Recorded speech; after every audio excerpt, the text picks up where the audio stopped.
You found the coolest place to be, the PlayStation collecting sets, and come on, won't you sing with me? Welcome to the show. Gather round the boys and girls, collectors from around the world. Let's show the people what they need to know. Welcome to the show. Gonna talk to guests, only got the best. Gonna put their knowledge to the test. Gonna laugh and eat, gonna live the dream. Gonna show you things you've never seen. Gonna sing a song to the break of dawn. Gonna rock this party all night long. So come on everybody, let me see you dance. Get yourself ready for one more chance. You found the coolest place to be, the PlayStation collecting sets, and come on, won't you sing with me? Welcome to the show. Gather round the boys and girls, collectors from around the world. Let's show the people what they need to know. Welcome to the show. Welcome to the show. Welcome to the show. Welcome to the show.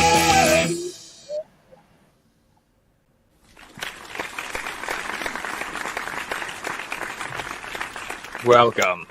Hey, what's up, everyone? Welcome to the PlayStation Collectors Podcast. This is Season 3, episode number 14. Got me, Figsy, Joe Rad, and tonight we welcome back to the show, Kleen. What's up, Kleen? What's up, boys? What's up, boys? What is going on, man? Good to see you again. Thanks for coming always back. good to see you, man. Yeah, you as well. Thanks for having me. Last time we seen you, Kleen, you just started a new job and you were picking up stuff like crazy. So how's Oh, things man. been since we've seen you? No different, really. As I look around me, I kind of can't say that things have changed from the last episode. I've been picking up PS3 shit like crazy. I've been impeded by, I bought a car at like the start of January. Me and my brother bought a Lexus, and Oh, nice.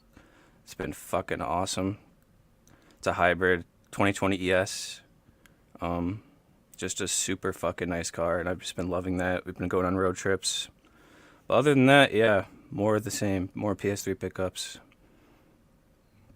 No, very nice, man. I know you've been picking up like crazy. Because I've got a stack next to me of 30 like rare and expensive different PlayStation 3 limited editions covers, like double packs with your name on them. So I'm sure you got a few different packages like this around the world as well. Yeah, guilty as charged. No, I would like to say I'm pretty good at finding deals on a lot of that stuff. It's not all expensive, but yeah, I mean, you're not the only one in the world with 30 games sitting there for me with my name on them, so guilty as charged, yeah. And we will be showing you guys those games tonight. I'll be doing Clean's pickups for it, so that'll be pretty cool. Yep. Yeah, he's got to carry the whole show pretty much with the pickups. I got nothing from last time. I've so. got my own pickups, and then I've got remote pickups from Figsy, so. remote pickups. That's cool. I like it. How's your weekend been, Joe? How are you going, man? Oh, pretty good. I mean, I don't know why, but I'm like, well, I do know why. I don't know why. I'm on the Silent Hill hype train a little bit lately. I'm kind of like getting into that. I was reading my old PlayStation magazine about Silent Hill 2 coming out soon. I don't know. I just got mad into it, and so like, I just randomly derailed my gaming, and I played Silent Hill 1 again on the PlayStation and just ran through it. Yeah. Nice. And I forgot how to play apparently, and I got the bad ending. So I don't know what's wrong with me. I know I even bothered. I didn't use any guides or anything because I'm like, I'll figure this out. I remember, but then I forgot some stuff apparently. Like the what's her name? The cop there. You can save her, I guess, on the thing, and I didn't. I just murdered her ass, and that kind of ruined the game for me, I guess. I love it. I'm a simple man. You turn into a zombie, you die. I don't care who you are. Like in real life, same policy. If my mom turned into a zombie, bye. No, I'm just kidding. So aren't they remastering Silent Hills? Is that what you were talking about? Yeah, they're coming out with a Silent Hill 2 remastered. And then They're doing the third one as well, right? Did they announce? I don't know. They announced several. They announced Silent it Hill like when they first projects. announced it was going to be 2 and 3. That would be cool. I got no problem with that. But they also announced some side projects too, which one of them came out. That was like that little demo that was like an hour and a half long, right? Like Hidden Memories or something like that. I think it was called. I don't know. I haven't played it yet. I'm not a massive Silent Hill fan, but I we're the first to say that I'm disappointed that they're doing 2 and 3, not number 1. Like number 1's a generation, like it's on the PS1. 2 and 3 are PS2 games. They did a shitty port. I mean, but they still did a port to PS3. It's just how many people they do them in really order? play the original one unless you go back and buy a PS1 or PS2 to play the PS1 game. Yeah. So I think the first one, I loved it, by the way. I thoroughly enjoyed playing the old version. I mean, they're still fun. The combat in it is a little whatever. Like most of the game, you can just run away from all the bad guys. That's pretty much the game. You're like, oh, monsters. All right. You just keep going. So it's got some flaws, but overall I enjoyed it. But it could use like a reimagining remake more than the other one, I think. Like it's really creepy and really freaky for what it is, but like I don't know. That could be fleshed out quite a bit. That game could be made like a lot better, I think. Because that's the only complaint I had about it. It's very short. Silent Hill 1 is not long. Like I beat it in like 2 or 3 sittings, like no problem. Like I said, I decided to play it like 2 or 3 days ago and I already beat it. So I don't know. Yeah, can I bring up another point? Why don't they just make a new one? Well, that's the who knows question about. We don't do that these days. Yeah, dude. Why did they remaster Last of Us 2? I don't know, man. This money Isn't that the logical thing? Like, if you've got a beloved series that people love, it doesn't matter if you make it like this is backdrop. It doesn't matter if the game's good or not. You slap that name on it and you release it day one. It's going to sell. I think companies just follow trends, and they've seen that remasters. I think it just costs a lot less money to remaster a game that's already made and designed. Yep. You don't have to put in a development cycle of years. You just reskin it. Mm-hmm. Yeah, but then these companies have the teams to do that, and they have the employees to do that. And guess what the employees are working on? Mobile games. Mobile games. Yep. Mobile games. Yeah. So like just think about that. The people that actually like develop the games that you love right now, or like the people that went to university to do that in the future, aren't making those games. They're making games that get people addicted to gambling and games that can run with ads being put in them, and they're designing it psychologically to be annoying to make money and things like that, because that's what they want. Like, it's not until you get people like Hideo Kojima who aren't making it for the money, who are just making it for passion, where people might love Death Stranding, but it's a new IP. It's a game in almost like a genre that he practically made himself, because you can't really put it in a genre. And you're not getting much of that anymore, which sucks. So that's we could have talked about this on a couple of different shows, but like the budgets are so big on games now, like their companies are really less likely to take risks, because it's such a massive failure now when they take 8 years to make a game and it flops. Like they lose millions of dollars. It's really risky. Whereas opposed to, like Konami is a perfect example. Like they just made pachinko machines for like a decade. They didn't even make games. So they're trying to finally get back into it. And you think they're going to take a big risk and try to make like a new thing? Or do you think they're trying to just cash in on the nostalgia that they have? That's what they're going to do first. Same thing with what Sega's doing, if you think about it. Like Sega, they've decided to remake a bunch of their old IPs. They're not, but they are new versions of them at least, which is kind of cool. But like they're still trying to cash in on that nostalgia. And I feel think like that's the next best thing. That is the next best thing, is to make new versions of the old games, which is cash in on that. And then if you want to make new IPs, do that after. But I see no reason why we can't have new installments in established franchises, because you're going to do the same thing. Like remaking Silent Hill 2, I think announcing a new Silent Hill game would have been just as effective, or, as far as getting people hyped up and getting people to buy it, I think it would sell either way. I don't think it was necessary to remake 2. I have been burned, though. I mean, even just thinking off the top of my head of like the last Halo, the last Borderlands, I don't know. There's a lot of games where there were established series for years, and then the last few years there was an installment in the series that just sucked ass. Borderlands 3 was like, what the hell, man? Or Tiny Tina's. People don't even remember that game came out, bro. That's a Borderlands game.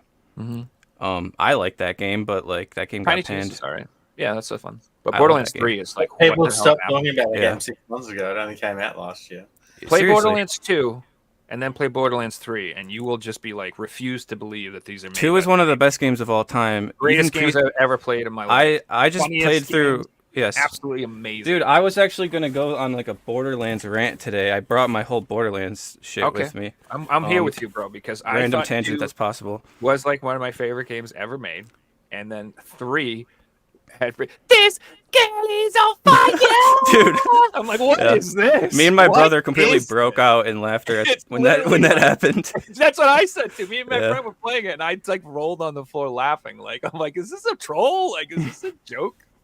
What is happening right now? Like, who? How? It is astonishing to me that the same company made 2 and 3. Like, what Yeah. happened? Did everyone who made 2 die in a fiery car wreck? Even And you just prequel rehired prequel came out between 2 and 3, and I like prequel. It was made by Yeah. the Australian dev team. But that game is good as fuck. That game is fun. And it was also sold as a half-price game too, because it wasn't a full game. Right, it's short. But yeah, something I agree with you. 3 is definitely the worst Borderlands Yeah, and then what game. happened? Look what happened to the sales of Tales from Borderlands 2. No one bought that. No one bought it when it came out. That game went on sale from $50 to $10 and like instantly. Because But why are you trying to sell a Telltale interest. game to someone who wants to play Borderlands? It doesn't The make first sense. one sold because the story is funny and the writing was funny in 2. Handsome Jack is hilarious. He is hysterical. They had good world building, so it makes sense you could have a lore game, but You could, once you and it kill would- the world, that but no then- longer. And then 3 comes out, and 3, the gameplay was fine. I thought the game itself Me too. was fun. Like the fighting Yeah. and the shooting, the guns, everything that was fine. The weapons, all that, love it.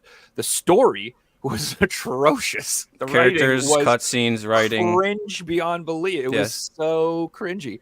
So it's just like, oh my god. So then if now when you release a game that relies on the story and it doesn't even have the gameplay, it's just a Telltale game, like you said, you're screwed because I'm not signing up for that. I'm not gonna give you money to play that.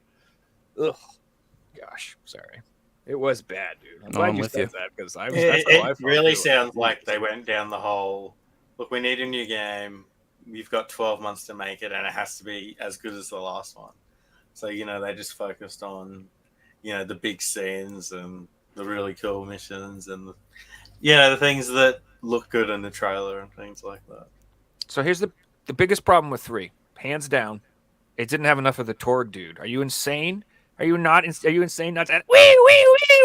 That guy was the best character in 2. He's so freaking funny, dude. And he's like just not in 3. He's like barely in it at all. They like don't even use him. I'm like, Yeah. why? All the good characters, they just don't. I use like them. when they make the games really centric around Claptrap. I think the pre-sequel DLC that is the Claptrap DLC is like the best Borderlands DLC. Is super good. Parts of Tiny Tina's where there's like a medieval Claptrap. Like anytime they bring that character in, I'm just like really fun. Yeah. But I agree. A lot of 3 the characters weren't fun. Like there's just a lot of like bitchy females and it was not good. It was. I don't even understand it. I don't know. It was Like I done said- by 2K Games, right? Yeah. So Yeah, they they're made like they're Gearbox an or whatever. studio for putting out annual sequels. So I'm sure that the team making it would have been under deadlines and different things like that. So they probably had the ambitions of making this amazing game, but didn't have time to do it. No, that's not what I think happened. I think people who made the game are awesome, and the people who wrote the story are garbage.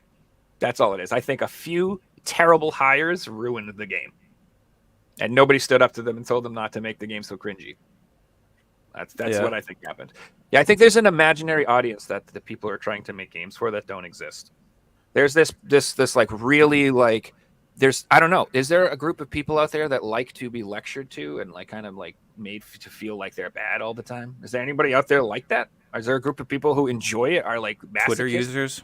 Are the people like or maybe if you're the type of guy who goes to dominatrixes and likes women to kick you in the balls and call you scum, then that game you're their audience. But I don't think that's a big population. I don't think many people like to be abused or treated like crap or disrespected or anything like that. I just. And I don't think, I'm sorry, I just don't think there's like a huge female audience for a lot of violent shooters. Like my girlfriend loves to game. She has no interest in Borderlands. None. She didn't want to play Borderlands. She wants to play Yeah, Animal and if you Crossing. want to do that, there's a tasteful way to bring that in. You don't have to like make like It's- bitchy social justice stuff. You can make pleasant, graceful, There's nothing fun wrong with the female characters in in the 2. game. I Yeah, had no exactly. problem with any of them. Right. Tiny Tina is a great character in 2. And it's like Mm-hmm. I don't know. It was just clearly, I don't know, stupid. I don't know But what to anyway, say. that all was to say, I agree with you guys that they should make new installments of these old IPs, but a lot of these series have been burned in the last couple of years, like significantly. Halo's another one. Like I really don't like the last Halo game. It's shit. I mean, Halo was going downhill before that, but it's just another example of like You can that torture game was your hyped for brains. years and it was pretty shit. You don't know can what torture you're your brains. thinking Yeah. about releasing older games. I think it's important to do it when it's been a generational gap. Like, it's perfect to now put PS2 games on a remastered or remade onto a PS5 disc. You don't have to fully redo the game. Just make it run in 1080p and look great, and add trophies to the game and fix the bugs that were in it originally. And, Yeah. Update the control scheme. and if it's got 3 games on the PS2, release it as a trilogy and charge retail price for it, because it's a 20-year-old game that people have already played. Mhm. You shouldn't be releasing it in 3 installments. But I'm not a fan of this whole PS4 or even PS3 games getting remastered treatments, because Yeah. same people played them already. Like, how many people didn't play The Last of Us 2 that are playing it for the first time on the PS5? Like, seriously, it came out. I felt like it just came out. It came out like 5 or 6 years ago, just before the PS5. I mean, that's actually the most ridiculous remaster I've ever heard of. And Yeah, then, that's crazy. Yeah. and then they can charge full price for it. Like, it's absurd to me. With less, and then they didn't even put that content in it. Wasn't that supposed to have some online? Oh player yeah, content or no, the something? first one didn't have the online. That was the first one. Yeah, Okay. yeah, but still, like that, exactly the same instance, and then they don't Mm. add the content that was on the first one. I had a friend who used to be one of our viewers on Twitch, and he streamed, and all he streamed was The Last of Us online for PS3. Like, that was his thing, and there was a massive community around that. They don't even bring it to the modern system, so it's just like, it's a kick to the gut that they can sell you something that you've already played years ago for the same price. Right. Because they're not really doing anything, Mhm. What are they doing? Copy and pasting and adding a few assets. And like Kleen said before, it's easy to do this. That's why they're doing it. Well, Right. they shouldn't be able to charge full price for it. And I won't pay full price unless a remaster is great. And some companies do it amazingly. Like Activision, absolutely brilliant. The Spyro and the Crash Bandicoot remaster trilogies on PS4, Mhm. brilliant. Like, absolutely brilliant. You got 3 games on each of them. They were the best of like the PS1 era, Mhm. all with trophies, all look like PS4 games. And guess what? Like, kids growing up will play them and will be nostalgic over Crash Bandicoot and Spyro like we were, because of That's how true. good the remasters were. Like, Mhm. you can do it right. But yeah. Yeah, and I don't want to say that I don't like any remasters or anything like that, because like there are times where perfect example is, it's funny because people all complain about it, but at the same time, there's so many people out there begging for like a Wind Waker, Twilight Princess remaster, like, or or port to the Switch. Like, sometimes I just want things ported, like, especially if it's like some extremely expensive game physically. I'm totally down with getting like a port or a re-release on updated systems. Like, I'm glad, like Castlevania Symphony of the Night. I was thrilled when that got a port and a physical release on the PS4. Just Me too. stoked. Me too. Absolutely Stoked. ecstatic. And I already owned a copy at that point. I just Yeah. was happy that people who didn't have them were able to have them on the PS4. The fact that there are trophies on it now. Like, I'm not a trophy hunter, but I like playing games with trophies because it's cool. Quake 2, that release they did a Quake 1 and Quake 2 is so good. And I was so happy that happened because it plays great, like, and they updated the controls, which is just huge. Like, it's a huge Oh, I didn't thing. know about that. Oh, What's yeah. that, Like, what system is that for? PS4 and on PS5 too. It's like I gotta super pick that cheap. up. Too. Yeah, and they have a physical for Quake 1 and Quake 2. You can get them both physically if you want. But like, I like really enjoyed Quake 2 on the PS1, and I used to play it on PC too. But like the PS1 controls are just, oh God, are they take a bit to get used to. Like once you're used to them, they're okay, but it's not good. This is like before twin sticks were like dual, analogs were like a thing. So, yeah, so it's really nice. Like I do appreciate stuff like that happening, but when it comes to like reviving franchises, like I want a new Castlevania more than that. If you want my honest answer, like I'd like a new one, and I don't New understand 2D one. Yes, I want like I don't know, like I prefer the classic iterations of games, and like I don't really need them to be souped up. Like I'm still I like the 2D Zeldas more than the 3D Zeldas. I'm like in the old school camp. Like when a new Breath of the Wild gets announced, I'm like, whatever. But if like a new like top down one gets announced, I'm very, very excited because that's what I prefer. I prefer like the original game. Same thing with Castlevania. I like the 2D ones better than the 3D. Most people do. I'm just curious, weren't the last Castlevanias that came out the Lords of Shadow 1 and 2? Like the 3D ones? I'm pretty sure they're the last Castlevania new games, right? Unless they're like mobile games or something. Unless there's some mobile games or like some online only games or something like that, I think so. But like to me, they're not Castlevania games. They're hack and slash games with a Castlevania name. Like Right. It's funny. Like a Castlevania game is a thing. Like that's a term now. And they're not Castlevania games. Wasn't there also a 3D? Wasn't there also a 3D N64 Castlevania? Or am I thinking of something else? No, there was. It was just called Castlevania, I'm pretty sure, on the N64. And I've heard that's like the worst one. But I'm sure there's people out there that's their favorite game ever. So that would be super interesting to see. About say you just mentioned you wanted a new Castlevania.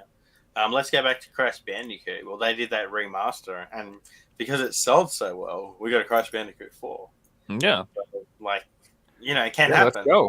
Yeah, but they did it right, and it sold well. Look at things like there's plenty of people out there doing shitty remasters of games, and that's so prevalent. And because it's so easy. Look at Rockstar. Like, the sad thing about it is more people are around playing games today, so more people are going to experience the newer remaster versions of games than the old ones. So more people are going to play that shitty broken version of Vice City, San Andreas, Grand Theft Auto 3 than play the original, and they're going to be like, yeah, they were okay, but not really good games. Yep. Don't do that, guys. Let's get an emulator and upscale the original games. They look great, and you have the cool soundtrack. You cannot play those games without. How can you play Vice City without the regular soundtrack? But it doesn't sound logical, right? Like the average gamer should be able to. A remaster comes out, they should be able to experience it even better than the original on that system. Not just like the music wasn't in the game because they didn't pay for the licensing and. Terrible. Stuff like that to me is like too big of a deal. The music not being in the game, I can't do that. That's why like my favorite Need for Speed is Underground, and it's not the best Need for Speed game, but the soundtrack is like it just hits me in the feels, bro. Like I can't explain it. Like when I hear those tunes again, I am like instantly teleported back through time. Yeah, it encapsulates a time. I was gonna say, yeah, it's just there's something about it. So for me, that's like my favorite game. And so if they released Need for Speed Underground remastered and they didn't have that soundtrack, I wouldn't give a shit. I would still play the original all day, every day on an emulator with it upscaled. I mean, I understand like you're playing on original hardware. You're playing and it looks blurry and the load times suck. I get it, but you can still make it better and still like celebrate the original. You don't have to. I do want to put a counter argument into this. The Tony Hawk remaster, those were good. PS4, they were amazing, and they didn't have the original soundtrack. But what they did is they added stuff though. They went out and got music that would have been in the game back then that was relevant today, and it felt like you were playing. It was just as good with the new music and everything. Like I loved them. I was a little bit upset that the original music was in there, but half the songs they added are now on my playlist, and I listen to them every single day. So I'm not complaining. That's for sure. Yeah, if they can stay on theme and just replace them, then that works. Yeah, I I wanted to can ask imagine you- for Grand Theft Auto that would be a task to go back and license all that old music. Like I can sympathize with that, like being a Hmm. near impossible for some of that, but yeah, I to mean, just it's not also attempt it more at all is expensive today too, because people realize what it's worth, and yeah. they're like, oh, it's Grand Theft Auto, well, you're going to sell this amount of copies, so I want a big cut and things like that. Yeah. I would ask you guys a question: if you could have one series ported to a modern system, what would that series be, and what system would you have it ported to? It can be any series and every single game in the series. I've always said Fantasy Star. That's an easy answer for me. I'm shocked that they still haven't gotten released, like on a compilation or something like that. You can buy Ported but the original ported but not Switch. remade at all. Yeah, mainly just like ported to modern systems so that the graphics are updated and they run great and that they're good experiences. Yeah, I'd take Fantasy Star 1 through 4 with like all of the quality of life improvements, like double walking speed, stuff like that they throw into old RPGs. Yeah, and then a sequel would be nice too. For me, it would. It's not really porting, so it's kind of cheating. But like two older PC games that I absolutely adore and have spent so much time playing that I would love to see re-released, upgraded, brought to Steam maybe. Guns the Duel. It's an obscure old PC game. It was a Korean-made game. It's a very fast-paced third-person shooter that was really popular in the 2000s in like Asia, Brazil. Super competitive, super fast game. I'm really good at that game, and to me that's one of the craziest underground competitive shooters. You should look it up if you have time. Guns, Gunz, The Duel. It's absolutely an absurd game. Yeah, that game holds a special place in my heart. And then the other one would be Guild Wars 1, old PC game. I remember Guild Wars. I'm pretty familiar with Guild Wars too, so I love Guild Wars 2, but Guild Wars 1 is one of the best PC games of all time, in my opinion. It's just a beautiful game. Beautiful, beautiful, beautiful game. Ahead of its time in many ways. Amazing music. Yeah, that game should be re-released in some way. Those would be my two. Also, I've always had an answer for this that was Scarface for the PS2, and I still hope that does get done. But I do want to change my answer to it's a bit of a cop out, but I want to say this answer because of how good the Switch is, and I would love to see Pokemon games ported to the Switch, old Pokemon games. Look, collection. I don't want to see Nintendo go, here's Pokemon Red for $70. Here's Pokemon Blue for 70. But if they did, here's the Pokemon Red, Blue, and Yellow collection. Compilations. Here's Yeah. Gold, Silver, and Crystal, like each generation. Yeah, you could even name them after the region. Like do a Sinnoh pack, do a Johto pack, do a. There's so much. That would sell billions. You're Like talking like these would sell 13 million copies each. Nintendo, yeah, crazy. please. Like I would love to play. Like I love Pokemon. I enjoy playing it on emulators today because I don't want to sit there and play on a Game Boy. But I would play it on my Switch. I would play all the old ones again. I haven't played White. I haven't played Black. I want to go back and play Platinum. Like there's a few that I haven't played, and I don't really want to play them on an emulator for the first time. I don't want to play them on a DS because I got a Switch here. I'd rather play it on the Switch. That sounds awesome to me. Yeah, I think that like I said, like same thing with like when I was talking about Castlevania, games that are like really expensive to purchase physically, I'm all about those getting ported to the newer hardware. Like really am. And I don't care if it affects the value of the old games. I don't care. I really don't. Like I'm all about it. Like the Klonoa remasters that came out, that was awesome. And they're working on a Tomba remaster. I'm super excited about that too because like you get to experience the games and like, you don't have to purchase them for $180 to play them if you want to own them physically, if you prefer to. Like, and some people like me, I really do prefer owning a physical copy if it's the first time I played a game. I only emulate games that are really, really expensive when I know I'm not buying them because I'm just like, yeah, there's no way. Joe, I read a really interesting comment this week, sort of relates to what you just said. It was someone in the PS3 group, and they said, hey, why isn't Mafia 2 expensive? It's a really good game. That was they generally asked that question, and it sold tens of millions of copies. Blah blah blah. It's a good game, but it's also been remastered on PS4. Blah blah blah blah blah. So there's plenty of reasons why it's not expensive. But they bring up a good point, right? Why aren't the good games the expensive ones? And it's funny then people want to buy all the expensive games.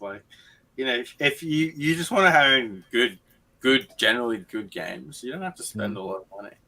Most of the best games are cheap because they sell the most. They got greatest hits copies. And often the expensive games are bad because they sold poorly because they're not good. Exactly.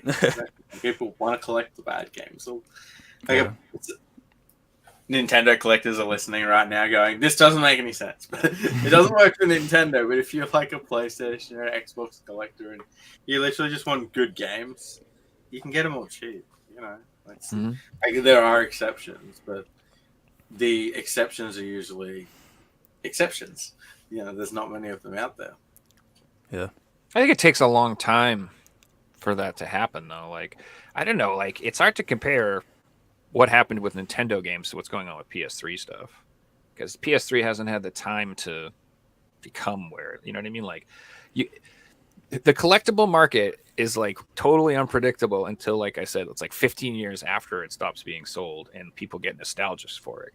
So Mafia 2 could be expensive in 15 years if everybody who decides they missed PS3 decides Mafia 2 is a really good game and they want to get it then.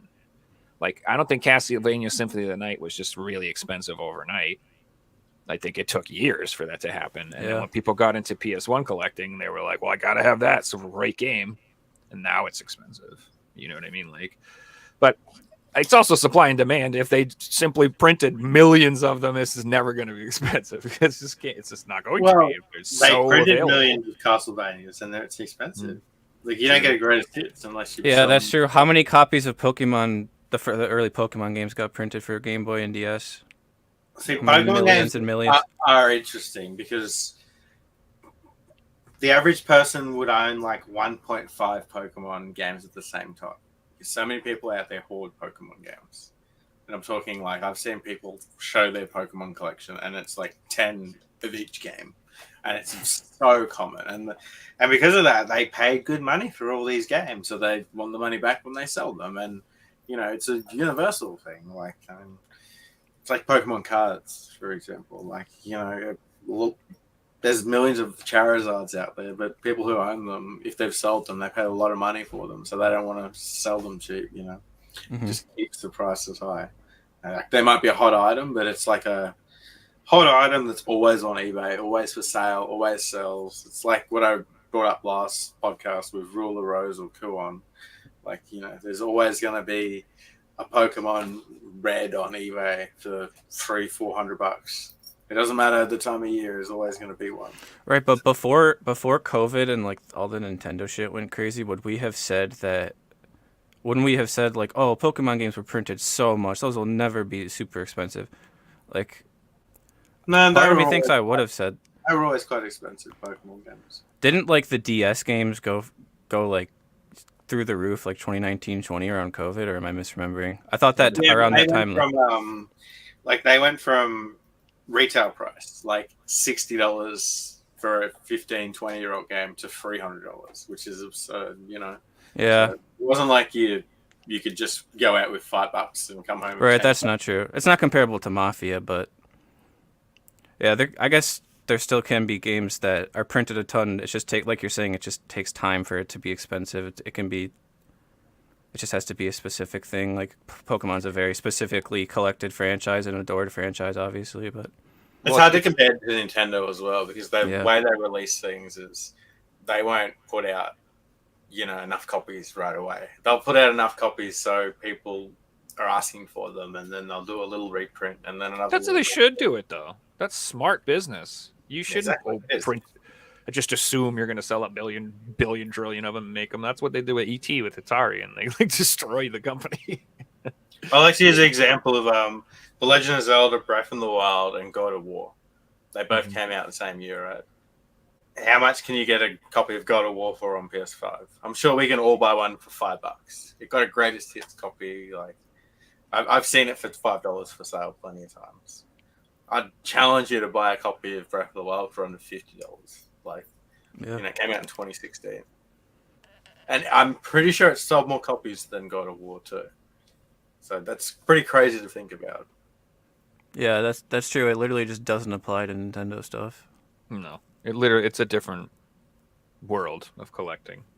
The And most then you got to think voracious those people fan that base on bought Earth, man. their copy of Breath of the Wild probably all paid $50 to $70. So they're not going to sell for $5 because they're like, I've got a Nintendo game that I post online and people message me within 5 seconds and want to buy it. So like people that own it are all aware of that. So it's so interesting, the Switch, because it wasn't like this with the Wii.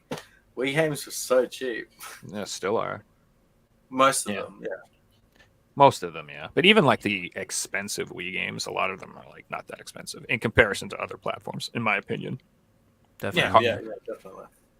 Like you can get like the horror games on the Wii for reasonable amounts. Good luck getting horror games on the other systems. PlayStation especially. I don't know what it is about PlayStation, but the horror games, woo! People love them, dude. It's crazy. Whoever does Nintendo's like stock control and things like that deserves a raise. Yeah. I love everything about the Switch except the Joy-Cons. That's my only complaint. I thought those were terrible. I don't like them. I don't like the concept either. Like I don't need to. I have never, ever, ever in my life taken my Joy-Cons off my Switch and put up the little stand and played like that. Ever. Never. And the only time I use the Joy-Con to play a game is when I have to. I have no other choice if I'm playing Wario or I'm playing Mario Party or something. That's the only time I used it to play Mario Party for the first time the other day. And I found out there's like a little button on the inside. I didn't even know. It's just not for me. But I still like it better than the PlayStation 5 design team. I don't like anything they designed this time. Fantastic system. It's great. Guess what? They sell a controller that's just as good. I can buy it for $19. Sweet. I'm not even going to second question that. And I sit at my desk to play, so it doesn't have to be a wireless controller. I'm not going to spend an extra $50 when you can get a 2-meter cord. Yeah, sometimes having a wire controller is the way to go. You also don't have to worry about charging and different things like that. Yeah, I remember one time I used to play Binding of Isaac all the time, and I used to streak like no death runs basically, and I literally lost like an 89 streak because my battery and my controller died, and my character just went, "Wee, I'm gonna run over here and die." And I was like, "What's happening?" And he just killed himself. I was like, "What the fuck?" So yeah, after that, I was like, "Okay, no more Binding of Isaac with the wireless controller. Wired is the only way to play that game." Like that was like, I'm angry just thinking about it. I'm still angry. I was so mad. Like 89 wins in a row, and I lost it. I was like, oh. Yeah, I just keep my controller plugged in on my computer because I've had that happen. Like playing Rocket League and I'm like about to score a goal and it fucking turns off. If you guys have ever been in any like competitive Xbox group, there's always videos of people dying or having clips where they're just about to win the game. Not with PlayStation, but always Xbox, because Xbox have used batteries for the last 15 years or so.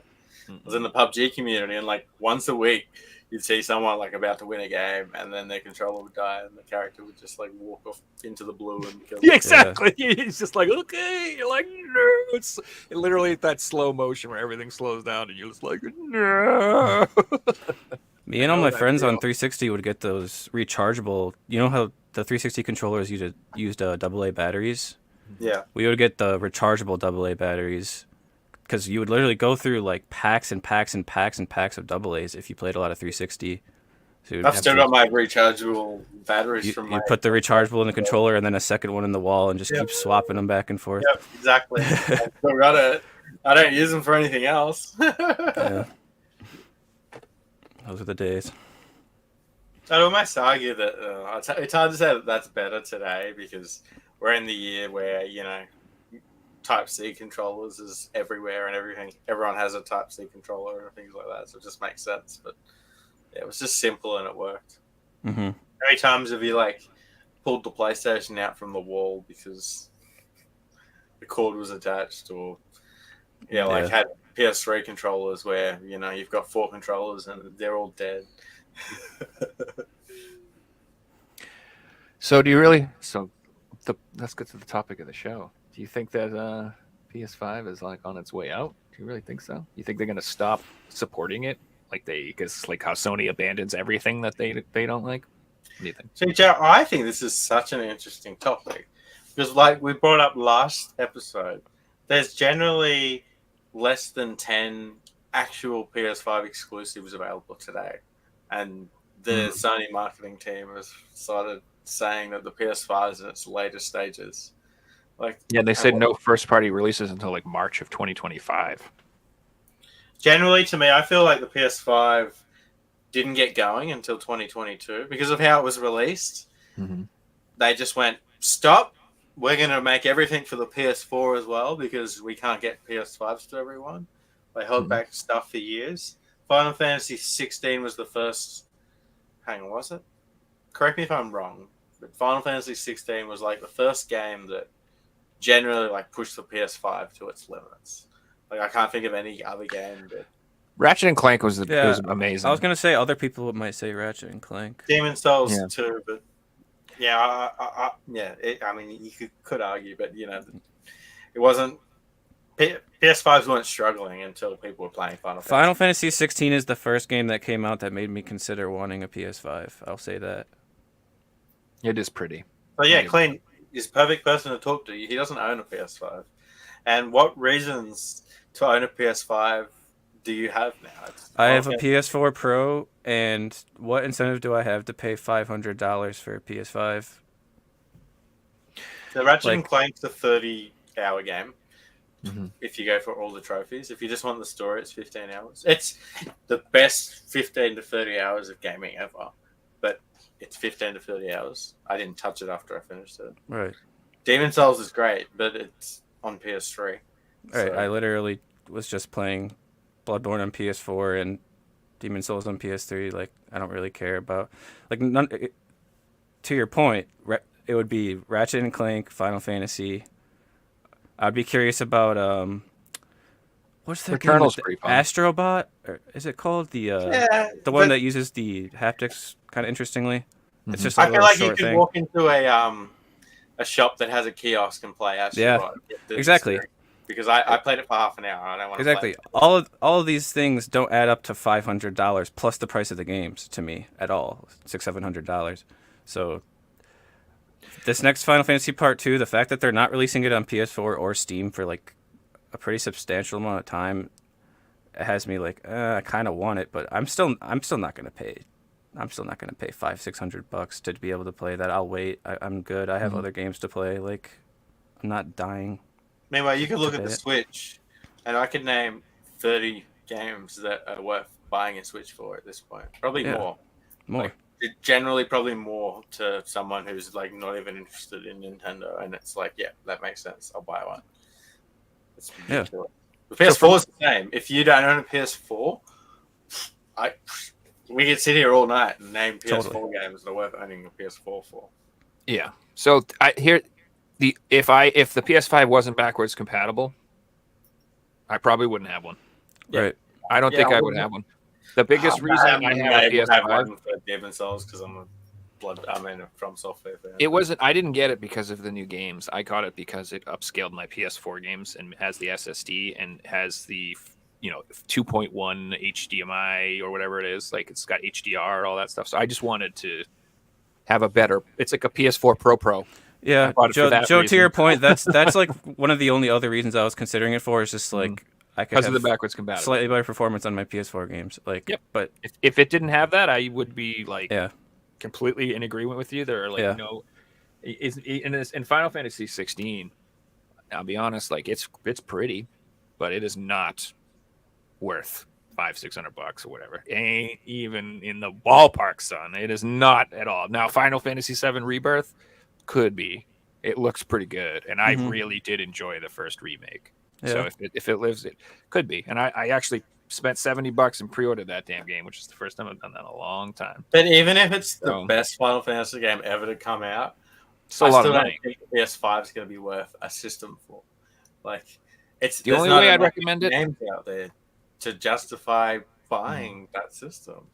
if you just upgraded your television. So if you had a 1080p television and you just got yourself a brand new 4K TV with 120 hertz that does 2.1, like, HDR, if it does all that stuff, yeah, you should get a PS5 because it will be worth it to you visually and, that way. I would say so. But other than that, like if you if you have a PS4 Pro and you have a 1080p TV, getting a PS5, all you're going to do is have faster load times. So that's not even like, what's the point? So if It you're not doesn't look any different to me. I can't tell.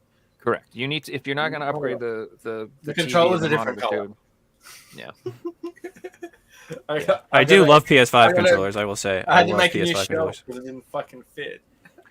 so PS5 controllers, like, the haptic's really nice. Don't get me wrong, but I like the feel of the PS4 one still better in my hands. I really do. I don't know. I play a lot of Rocket League, and I used to use a PS4 controller, and I switched to PS5, and Yeah. I don't know.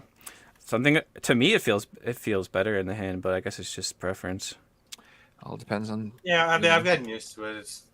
I don't play competitively on PlayStation anymore, so it's hard to compare because when I was playing PUBG, I was using. I haven't got them here, but I was using. You can get grips for the controller. I was using those on the controller itself, so it's hard to like compare the two controllers when you're adding different things to them. And I was using the same attachments and stuff like that.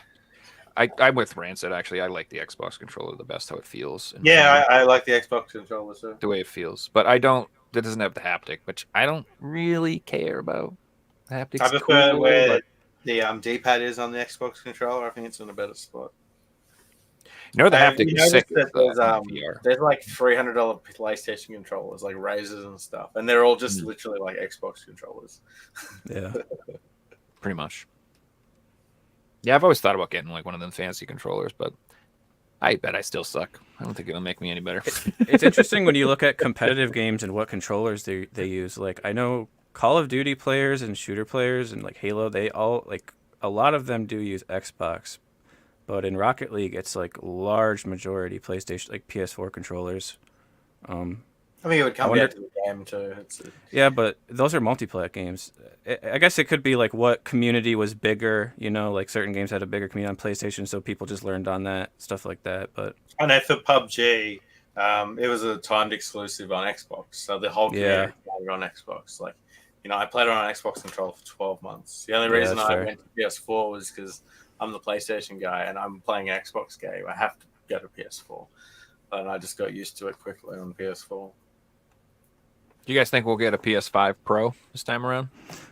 I was gonna say another reason I'm tempted to not buy a PS5 is because I've seen. I mean, there's always rumors of everything, but I've seen rumors of PS5 Pro like announcement towards the end of the year. Whether or not that is real, that would be interesting because there's not much to release a Pro for, as we just talked about. Like, not if they're gonna come out with one game every year and a half. Yeah. What does that mean? I'm We're gonna get more like two more before it's releasing more like diskless systems that are cheaper to get people to buy them. They might release a diskless system that doesn't run as well. It's basically like a PS4 with a PS5 skin on it that doesn't take discs and plays plenty digital games. That's stupid, man. They're like, if you try to push people into the digital market, I know we've hammered this topic to death, but if it's a digital marketplace, there's no FOMO. There's no FOMO. Like right now, I buy games physically because I'm afraid they will sell out or I'm afraid they'll get more expensive. That FOMO effect makes me purchase games promptly. You know what I mean? Like I'm like, oh God, I should get that now because it's on sale. Or I should get that now before it's gone or it becomes twice as expensive. There's like, I buy games because of that. Once it's a digital marketplace, never sells out. Yeah, if you look at it from Sony's point of view, Sony don't make any money when the game sells for $200 on eBay. They only make money the second it sells for $60. So like they don't care about the secondary market. If anything, they don't want a secondary market. And will the games get more expensive? Or will they? I don't think so. Like if it's $60 to download the game, do you think in 5 years they're going to be like, well, it's an old game, now it's $80? That's the way physical works. I don't think so. It doesn't appreciate or get more expensive. So there's no imperative for me to buy that. And I have also there's no one shows off their digital collection. Like Funny you say there's that. no 'Cause there's like actually, there's people that collect Steam games, and it's pretty popular, especially in places like sure. Japan. Sorry, not Japan, China. It's really popular in China to collect Steam games. And I know because I sold all these. I bought like 1,000 brand new PC games at one point, and I had all these football manager games, and I probably had 150 copies, and it was from like 2007 all the way to like 2021, and I was selling like 10 at a time to people in China, and every single one of them said, "I don't want the case, I don't want the disc, I just want the download code. It's for my collection." Like I was blown away, like hundreds of dollars on download codes just for their digital collections. I've mentioned in the past about we've talked about CS:GO and skins and stuff. Like there's people out there who collect skins, and it's exactly the same as collecting games on Steam and just collecting stuff in the Steam marketplace. It's crazy. Yeah, I don't know. Maybe it's a thing. I've never met anyone in my life who's like flexed their digital collection ever. And I don't. Maybe it isn't. I know that in Asia and China and Japan it's different. They're also really into mobile games, and I don't know anybody who gives a shit about that either. So everyone I meet, it's like mobile games suck. But It's apparently definitely a thing in multiplayer they're games. insanely popular. It's like I don't know. I've always like, where are these people? Who? I don't know, man. Jay, you told me that you've been looking on YouTube lately for people with collections. Have you not ever clicked on a video where it's like massive PS4 collection, and you click on it, and it's just someone sitting there on their PS4 and showing all the Scrolling through their downloads? No, I never have. I've seen that, man. I'm like, oh, biggest PS4 collection in the world. They're just scrolling through PS Plus, PS Plus extra Other free games. downloads. Yeah, exactly. Wow, that's impressive. Yeah, no, I know, but I have seen a million marketplace posts. PS4 with 300 games on it. Look, they're all on there digitally. I'm like, nah, that's a PS4 with 0 games. That's what you're selling me. That's not staying there. That was a post I should have downloaded it and showed you guys. I shared it in the group. It was on Facebook, and it was PS1 games like new, and they were all like homemade burnt. Oh yeah, burnt games. Yeah, I saw that. With like tape and texture to write the names on the disc. But it was very nice tape. It was like new tape, like no peeling. The Sharpie was beautifully done. Official Scotch tape. Oh, it was impressive. The thing is, they probably like recently burnt, so they were like, you never played. But yeah, the person selling them didn't understand that you can't sell it for $400. I don't know. They understand. I should start like a YouTube series where all I do is review marketplace posts that I see. It would be hilarious. I could just go over like the insane shit people post and the prices people ask for. People are just out of their goddamn minds. Like, I don't know, just absolutely insane. Some of the stuff people post. They're like, I have a Nintendo, $1,000. I'm like, why? What are you getting? What is the matter with you? Like, no. I like my favorite posts too are the ones that are like, untested. I don't know if it works. It has no cables. I have no idea, but I want 400. I'm like, you don't even know if it works. I know what I got. But yeah, exactly. Yeah. But I know these are worth a lot of money. I'm like, no, you got to paperweight until I've tested it and plugged it into power. And then you even say to these people, be like, well, I could bring a monitor somewhere and a power cable if you don't mind. They'd be like, no, I'm not doing that. I'm like, well, then go to hell. You want $400, but I also can't test it. Yeah. You're out of your mind. You're literally delusional if you think that's going to happen. I got really lucky on Marketplace with my PS4. They didn't know it was a Pro, so they had a Pro listed for 100 cash. Mm-hmm. And it works perfectly. So that was pretty lucky. Every other Pro I was finding was upwards of 2, like 150 to 2. I think I'm gonna start picking up some of the collector's edition Pros. Like I have the Spider-Man one, but I want to get the God of War one really badly. Like I love the look of that console, and then I want the Star Wars one really badly too. And then, but then I know that if I have those 3, I want all of them. I think so. I don't know, but if I can get them for less than $200 a pop. What Japanese PS4 limited editions are there any cool like RPG ones? Hell, oh yeah. Like, isn't there like a Dragon Quest one? There's 2 different Dragon Quest Like a consoles. slime one. There's a original, like OG PS4, like the regular base model one that's all silver. That comes with a little silver Oh, yeah, slime yeah. that sits I've on seen it. that. That's just the standard model, and then there's a blue slim model that has like it's like all blue and it has the gold Dragon Quest logo on it. Okay, yeah. And dude, the box that comes in, the Dragon Quest Slim box is phenomenal. Like it puts Zelda to shame, in my opinion. It looks insane. It looks like a treasure box. Like the box alone is like worth it to me. I think they got a couple other editions too, and they got a Kingdom Hearts one. There was a Final Fantasy one. It's hard to remember them all. There's so many editions of the PS4s, which is why PS5 is such a bummer to me, man. Yeah, and there's Like, plates. what?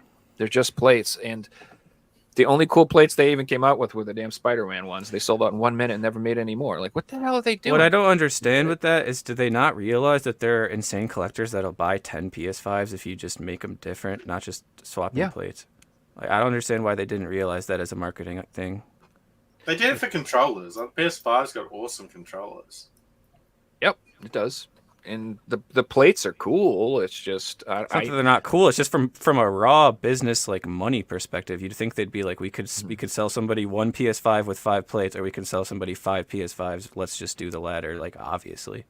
I think reasons like this, if we go back to our topic, is the PS5 in our later stages, is why I say no, it's not. Because it's just getting started, in my opinion. Like, Right. Like, I don't feel we're at the technology yet to... Yeah, the PS5 does 8K. Why do you need a new one? We aren't even making stuff that is 8K yet. Like, you don't True. need a new system when the technology hasn't even caught up to this. Like, people aren't... companies aren't making games that are struggling to run on a PS5. Like, that's Right. not where the technology's at this point, you know? Until we get to that point where it's like, oh, we want to bring this game to PS5, but we can't. So it's only going to come to Steam because only people on PC can play it. Until we're at that point, we don't need a new system. Right. Any money, energy, or resources Sony could put towards a new console or a PS5 Pro should just be put towards getting some games in the library for the PS5. Like, that should be their Exclusive. sole focus. Like, Yes. whole exclusives that aren't going to be on Steam in 12 months, that aren't on PS4. And not just because let's just slap a PS5 exclusive on it and not release it. It's on PS5 exclusively because if they try and run it on PS4, it doesn't run because it's a PS5 only game. You know, the PS5 has better hardware than the PS4. Well, let's utilize it and make games that are made for that system. That's what we want. We want games that Kleen's going to be like, I will spend $500 because I want to play Final Fantasy 7. I want to play. Show me some exclusive JRPG that looks amazing. Like, I'll buy it. It's well, not I like think Hellbreachers is doing, or Hell. What is it called? Hell. Oh my god. Hellblazers 2 or Hellraisers 2 or something. What the hell is it called? Hell Riders. Hell Divers. Hell Divers. Thank you, Jesus. Hell Divers. my too. friends have been That's playing doing very well. Yeah. Yeah, but that's on and Steam. I True. just, all my friends are playing that on PC. I would just buy that on Steam. Oh, fair. Oh, I didn't realize this. I know it wasn't on Xbox. Another, by the way, random thing. Another really good game that just came out on PS5 and PC is called Enshrouded. It's if you like crafting type base building exploration games. Mhm. I've been playing through that with my brother for the past week, and I literally already have like 30 hours. It's like amazing game, and it's only $30. Is it single player? Is it online? It's you can play a single player, or you can have a lobby up to 16 people. So it's like all co-op. Super How is good it game. on like? Is it like Rust? How if you like leave and don't come No, back? there's no PvP, and your bases don't really get fucked with. It's mostly like exploration and like crafting better armored weapons to fight bosses and shit. It's not so much like Rust or PvP or anything like that. Yeah, I might give it a go. I'm scared to play Power World with Joe because I lost No, a month dude, of my life. to Check Rust. out Enshrouded, or at least watch a video of it. It's super good. Yeah, it's February, Joe, and it could be April, and all we've done is Power World. whoa, where'd that month go? Dude, I got no problem with that. I want to play that game. It looks No, I fun. don't want that to happen. I got a problem with that. I mean, doing that with game at the moment. I'm grinding. Mhm. Well, I mean, I'll be honest with you. As soon as Final Fantasy comes out, that's pretty much all I'll be doing. Like I I'm can't looking wait. forward to Stardew Valley coming out. Generally, like Mm-hmm. that's. I'm so excited to play that with someone because I've played 2,000 hours by myself. You know, we played like 20 hours together, but you know that wasn't. I want to sit there and play it properly.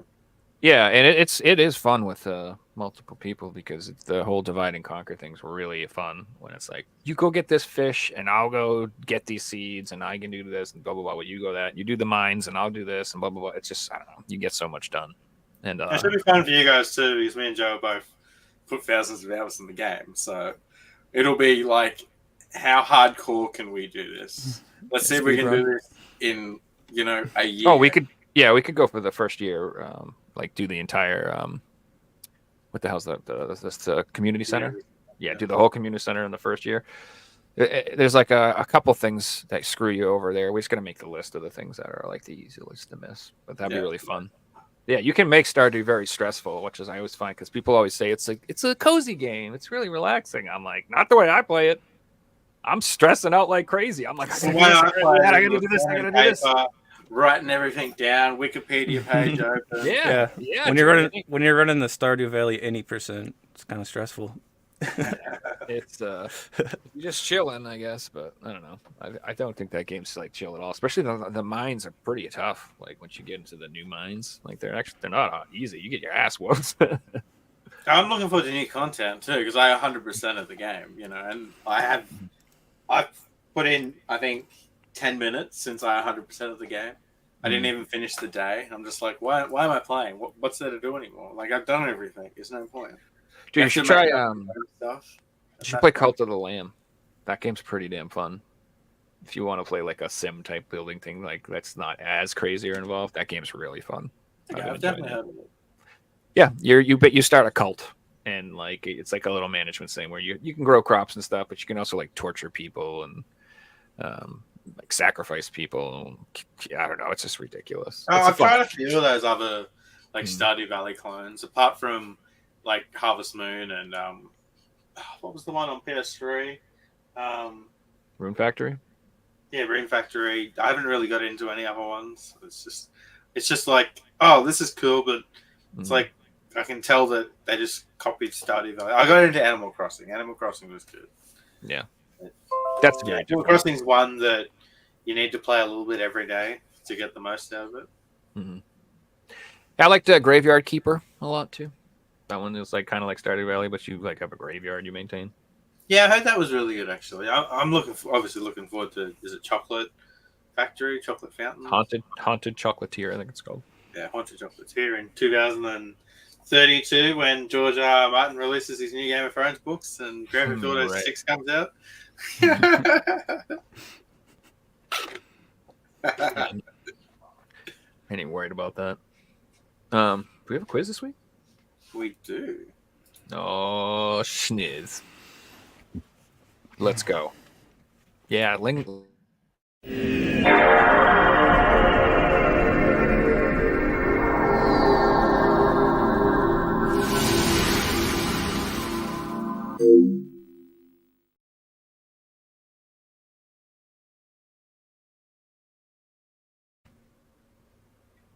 Then we're back. I've been loving the quizzes lately. Last week's was hilarious. I don't know if you guys watched that. That was hysterical. It was like last week our quiz was like the most searched video games on Pornhub. I was in the chat giving you guys hints the whole time. I'm the one who said like Overwatch. You're in there, so. Overwatch I knew about because I used to really be. I was into Overwatch and I might have looked up Diva once or twice. Overwatch Rule 34. I was like, okay, I know that one for sure. Some of them like today's quiz is going to be a lot of fun. It's a pretty cool concept we've got. Thanks to Pearl for this one. Before we get into it, let's get Chat's question up. We've got the white light and it's like really bright. You can see it. Chat, your question this week. Name the video game from the photos.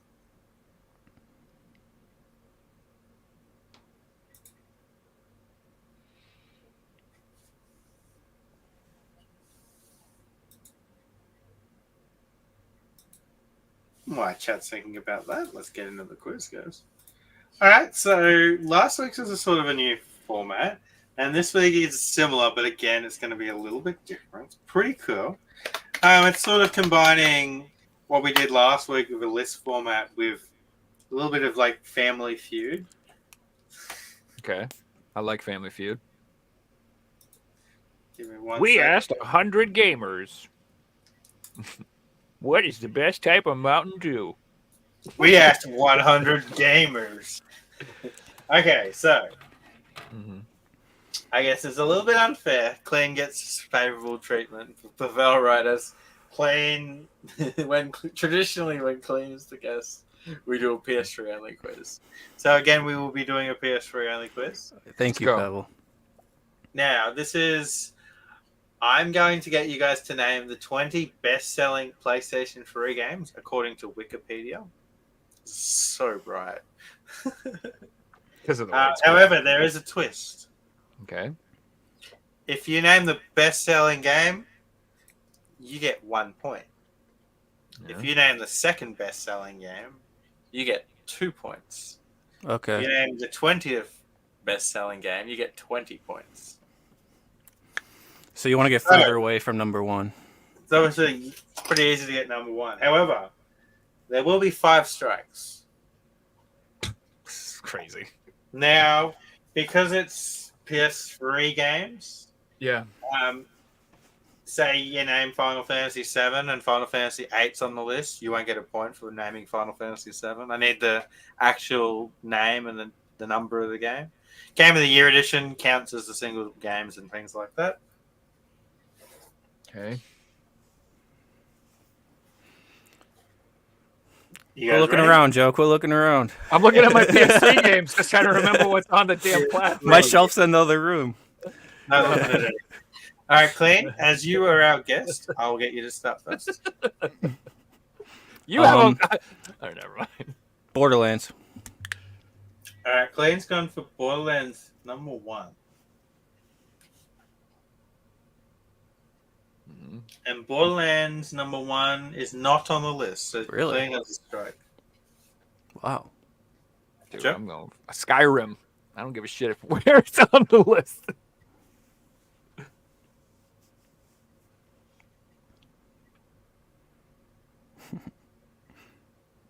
Wait, that can't be right. What? Skyrim's not on the list either. Skyrim is not on the list. Okay. Is this like PS3 exclusives? Oh, is that what it is? You need to name the 20 best-selling PS3 games according to Wikipedia. Okay. No. Okay. I'm looking. Number 1 is non-exclusive. So Mm-hmm.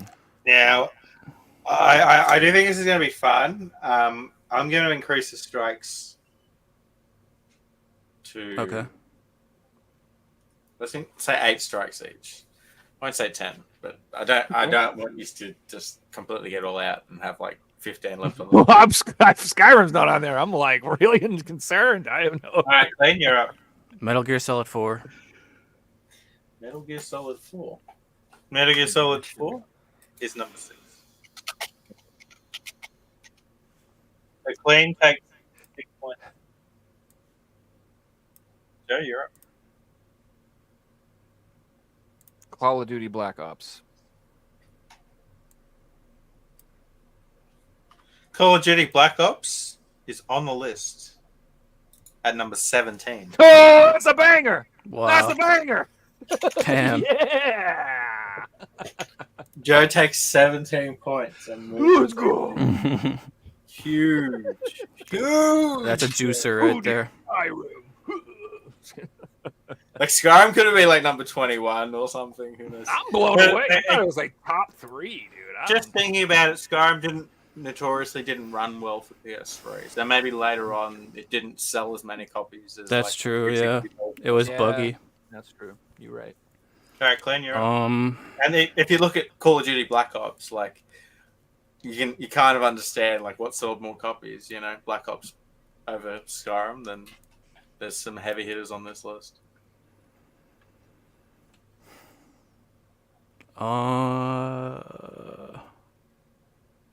Heavy Rain? Heavy Rain is on the list. Oh god, it's gonna be low too. At Oh, you number bastard! 18. Oh. Wow. Good job, dude. Kleen takes 18 points and moves into the lead of 24. Shoot, dude. All right, Joe, you're up. What are 19 and 20 though? Whew. Gosh. I mean, do you go for those or do you go for number one? You know, number Yeah, number go for the five. sure ones. Gonna say Gran Turismo. 4. Gran Turismo 4 is a PS2 game. Oh, Yep. 5. Fuck me, dude. Whatever. You can do Give it. it to him. Give it to him. It's on there. I was going to ask Clay if that's all right. We'll give it to him. Gran Turismo 5. Gran It's gotta be Turismo higher, 5 right? is on the Yeah, list. it's worth nothing. That didn't get released on PS3? Joe moves to 19 points. So Gran Turismo 4 was a PS2 game, and then they did that unreleased Gran Turismo game, and then Gran Oh, Turismo that. 5 Prologue was a PS3 game, and it was a system seller, so it wasn't on the PS2.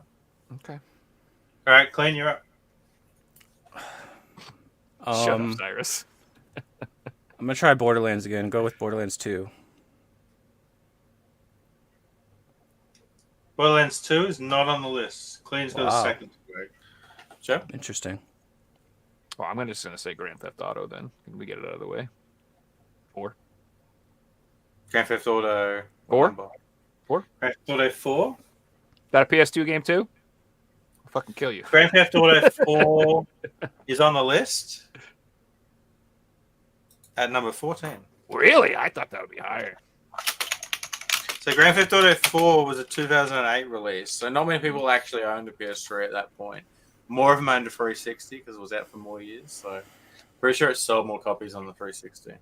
So Joe takes 14 points.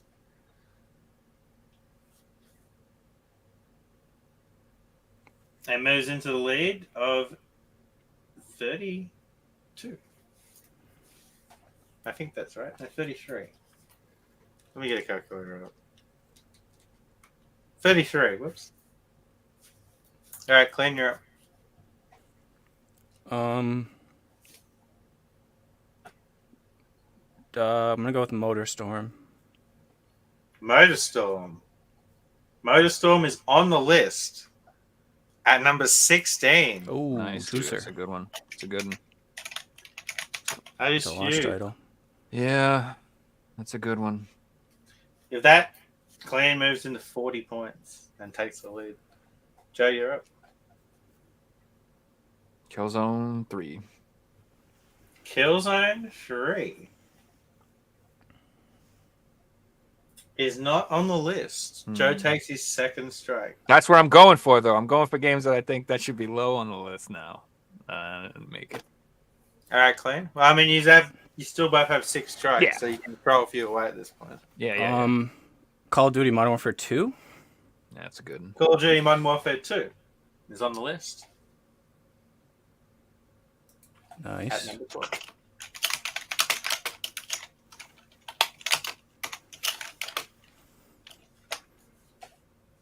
And with that, Clem moves into 52 points. Joe, you're up.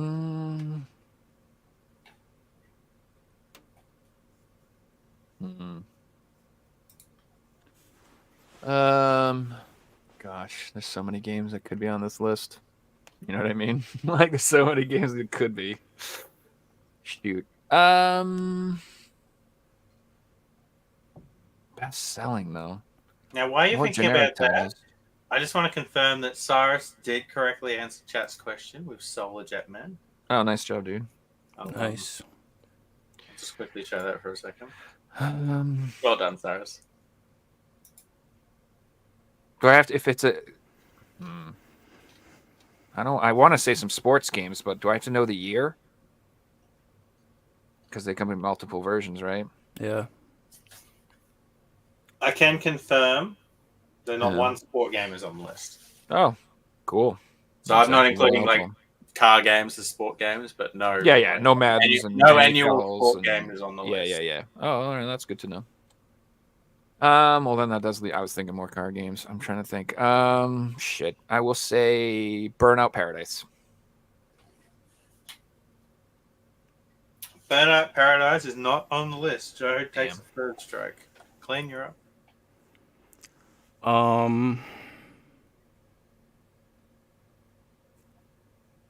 Batman Arkham City. That's a good one. Batman Arkham City is on the list. At number 7. Well done. Wow, it's higher than I thought.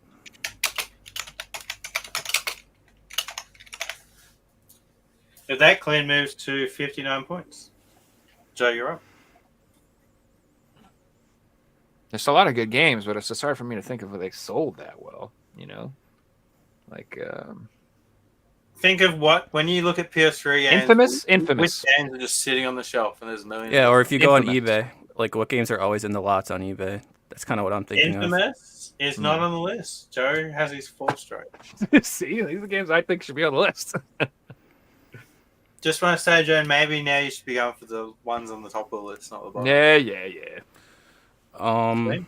Little Big Planet. Little Big Planet just made the list at number 19. Oh Big God, Planet. yes. I'm screwed now. We take those. That is huge. Ugh, jeez. I'm done. And with that, Kleen moves to 78 points. At this point, Joe needs number 20 and pretty much needs to go. Dead Space. All right, Joe locks in Dead Space.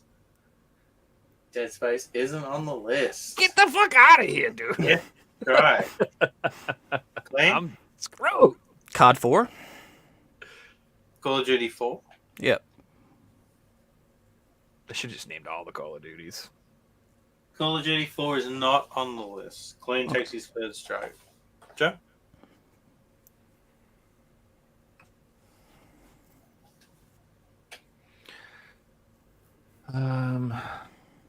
Dude. Is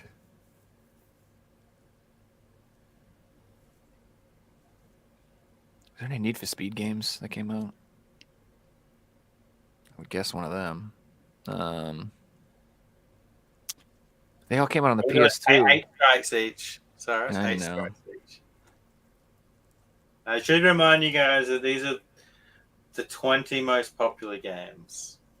And if we look down the bottom of the list of the 20 biggest selling games, we've got some pretty big selling games. So he's hitting me with wild cards right now.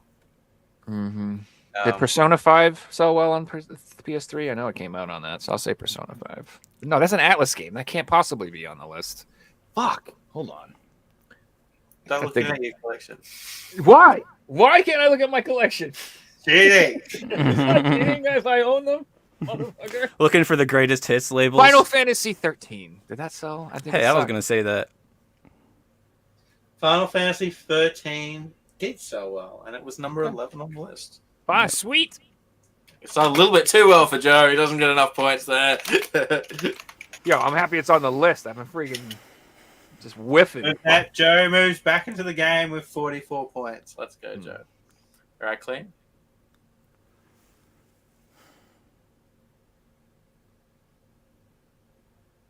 I'm seeing Still Heavy missing Rain. the top 10. I'm seeing Heavy Rain, and I'm liking Beyond Two Souls. How that sounds. Because that's like a very, very similar type of selling game, and It's a good guess. That is a good guess. Beyond Two Two Souls? Souls did sell well on the PS3. Unfortunately, it wasn't in the top 19 sales, but it did sneak in at number 20. is it 20? No, No good shot. game. Game's over. I lose. Wow. It's over. He got 18, 19, and 20. That's pretty much like every other question right, dude. I'm actually surprised Heavy Rain and Beyond Two Souls are even on this list, honestly. With that, Kleen but- moves into 98. Yeah, I can't win. Like, even I don't think mathematically I can possibly. I win, think so. he can technically. Let's keep going. No, I can't. I'm Wow. at 40. So, But stop saying the points. You can. All right, Joe, you're up. Dude, freaking. Trying to think of like super popular games. Call Call of Duty World at War. Not on the list. Joe's got a 6 World War. strike. Yeah. Clean? Black Ops 2? I already Call of said Duty that. Black Ops 2? Oh, you said that? Oh no, Yeah, I said Black Ops 1. I'm Going to sorry. confirm, because you both have answered, there are no more Call of Duty games. Okay. Joe, you're up.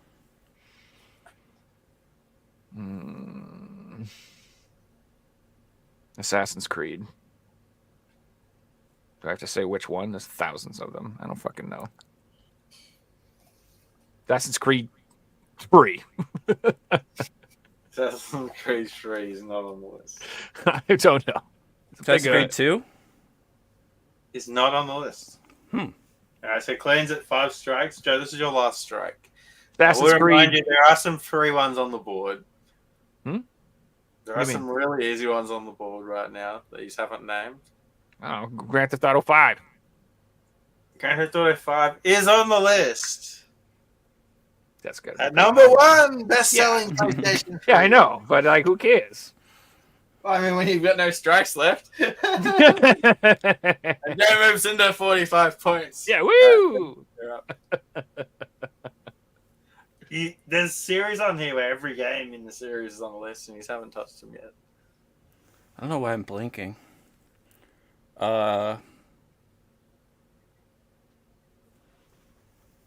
Could it be like Resistance 2? It's not on the list. Clean's got 6 strikes. Joe? Uncharted.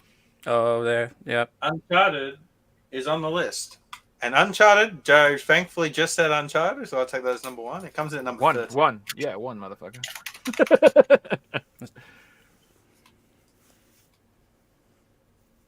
Joe moves into 58 points. Clean? Uncharted Clean 2? has a goddamn, like, stroke right now. I'm going to lose. So I don't think I can... Uncharted 2 is on the list at number 5. Uncharted 3. Is on the list. Okay. At So number this is 4. that. This has got to be the series he was talking about. All right, Clean, you're up.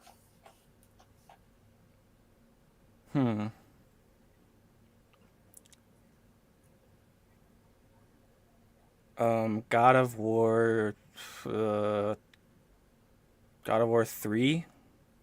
God of War 3 is on the list Yeah. at number 10. No, I'll say God of War Ascension then. God of War Ascension is not on the list, and Joe is out. No. I really thought I had Clean, this one. You have 2 strikes left, and there are 4 remaining answers on the board. Yeah, why you do the point system so lame like that? Why couldn't it just be 1 point apiece? Why has it got to be all weird? Little Big Planet 2? Not on the list. 1 strike left. What's the 3rd best-selling game on the PS3? Yeah, it's Last easy of when Us? you know. Yeah, that The makes Last sense. of Us, of course. That does make sense.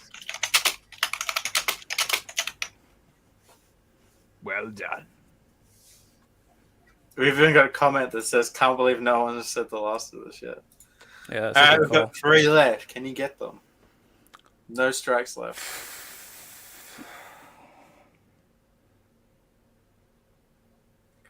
I'm imagining Before you- myself in my before you head, make your literally. guess, I just want to say all 3 answers left are in-game franchises that already have answers on the board. Motorstorm Apocalypse? Incorrect. Ah, So we were looking for, at number 15, Batman Arkham Asylum. okay, yeah. And then number 8 and number 9 were both Gran Turismo games. So we had Gran Turismo 5 Prologue at number 8 and Gran Turismo 6 at number 9. Okay, I wouldn't have got Prologue. Definitely not. So it's crazy because Prologue was actually the 2nd or the 1st best-selling PS2 game. Gran Turismo Wow. Prologue 3. It's crazy. Like, you don't even realize. Oh, you Yeah, I forget. didn't know that. I just want to pull the numbers up because I do have them here. So Beyond Two Souls, 2.8 million copies. Yeah, you crushed me with Heavy Rain and Beyond Two Souls. That's crazy to me that Heavy Rain sold more copies than Little Big Planet. That doesn't really make sense to me. Little Big Planet seems like the iconic PS3 character almost, like Sackboy. I mean, the gap from number one is, ridiculous, but it makes sense. But Gran Turismo 5 selling 11.95 copies, and then another 5 million of the prologue's pretty crazy.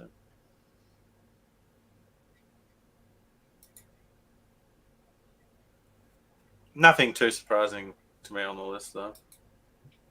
I'm personally not surprised if Heavy Rain and Beyond Two Souls, because they didn't just get platinum; they got essentials. So you have to sell like 1.1 million copies or something at that point, and then they all got remaster treatments and they're beloved, etc.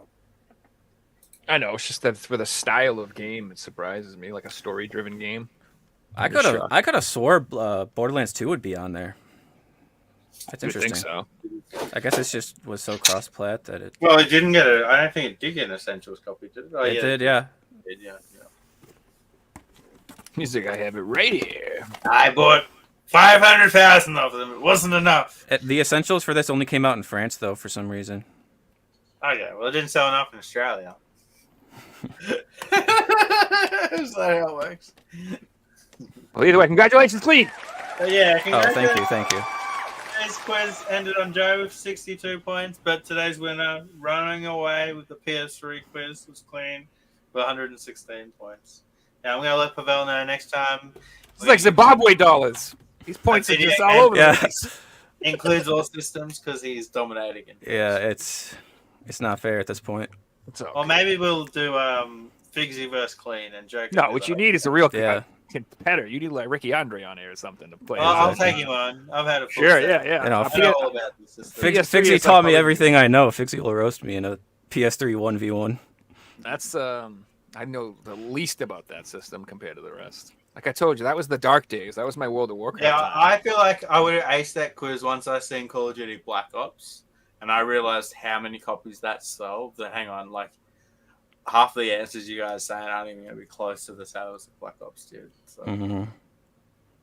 It's true. Skyrim still surprises me though. I just figured, but I don't know. Yeah, I'd put it down to it being a shit game on PS3. Makes sense. No, that's true. Good thing they didn't port it. To Maybe even 2 million people bought it, told all their friends, and they told them all to go buy it on the Xbox. And it also got the remaster treatment pretty early on PS4. I think all my friends who had it did play it on Xbox. Now that you mention it, yeah, it was on PC as well. It wasn't exclusive. I A lot played of it on Xbox. were exclusives, and a lot of them were early release titles, apart from like The Last of Us. That pretty much came out before 2011. Yeah. pretty sick, dude. That was fun. Good quiz, Pavel. Thank you. Cool. I like those type of quizzes. I like using Notepad too. So Yeah, I like how you had to try to get the ones that are further away from number one. That's an interesting format. Mm-hmm. Well, see, stuff like that though, it always makes me like blank. I'm like I can't think of the last. It's hard. It's so much easier when you're watching the quiz than it is when you're doing it. Your I mind know. just goes blank. Trust me. Yeah. I swear when I'm watching you guys, I'm just like, oh, so I easy. feel like a dumbass every week. I'm like, people are like, you don't know that. I'm like, of course I know it. I just don't know it. Like I know it. I know when I'm put on the spot and I'm under pressure and I have self-inflicted memory loss. I've tried to explain this to you guys. I've done things to my brain. It doesn't work real good no more. You guys mind if I start showing off some stuff? Yeah, let's get into it. Let's So I do was going to say, do you want me to show off your stuff, Kleen? We'll get Oh, yeah, sure. We'll start with that, Definitely. and then we'll go around the circle, and I'll come back to my pickups later. I don't got So no ju- pickups this week, so Just you to two boys. just to explain, I'd like to browse my US eBay, UK eBay, and Australian eBay. So when I find stuff on Australian eBay, I send it to Figsy. And lately, there's been quite a few nice finds. Some stuff I've been looking for quite a while. Some slip covers. I'll get and you to whatnot. commentate all the pickups. I'll just hold them like Sure. a model. Yeah. Well, this isn't exactly what I was just talking about. This is just a random pickup. I kind of have a no SingStar policy generally. Game Like of the year. I don't click SingStar, but I like the Wiggles. Thought that was The fun. Wiggles. Yeah, you could say I don't the laugh. The Wiggles. number one song in Australia, like a couple of years ago, was by the Wiggles. So they're still That around. almost made the No. top 20 list of best PS3 games. I fuck with the Wiggles, so I had to have that. The next one's pretty cool. Yeah, another thing I like to get is Blu-ray combos. So this is an Australian exclusive Born Ultimatum combo. You can see on the cover it says includes DVD. Didn't actually, Fixie told me it didn't actually come with that DVD case. Yeah, It it just came with didn't the have to disc. come with the DVD case. Like it just came with the actual DVD itself. So Yeah. and then yeah, it just sits on the inside like this. So, Cool. I like. but that seller obviously just had the DVD and Yeah. had the collector's edition, and It is cool how it matches the DVD that's shown on the cover of the game, though. It's like the exact same. yeah, Same exactly. rating Even level. the rating's the same because it's Yeah. the Australian version. So.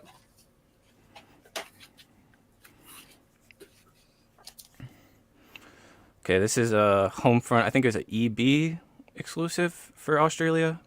Don't Tread on Me edition. Yeah, EB Games exclusive, And- it only got released in Australia. This one.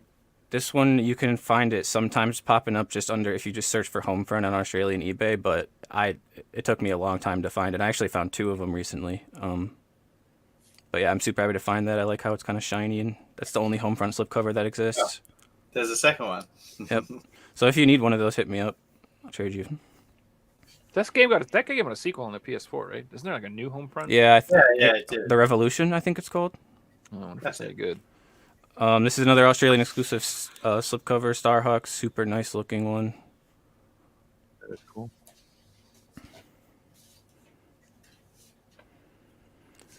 Another DVD bundle. This is Australian exclusive. Comes with a Dragon Ball Z DVD. This is a really really rare piece. Yeah, this one took me years to find. It's pretty hard to get. Yeah. Are we going to turn the lights off for this next one? Oh yeah. It's the dead man. Yeah. One of 3 of the SmackDown vs. Raw packs. There's like the Lord of Darkness, Viper edition, and one other one. I think it's there. Where are we? I can't remember what it's called. Stone Cold Steve Austin has one too. The Stone Cold. Yeah. Oh, we got a second Starhawk.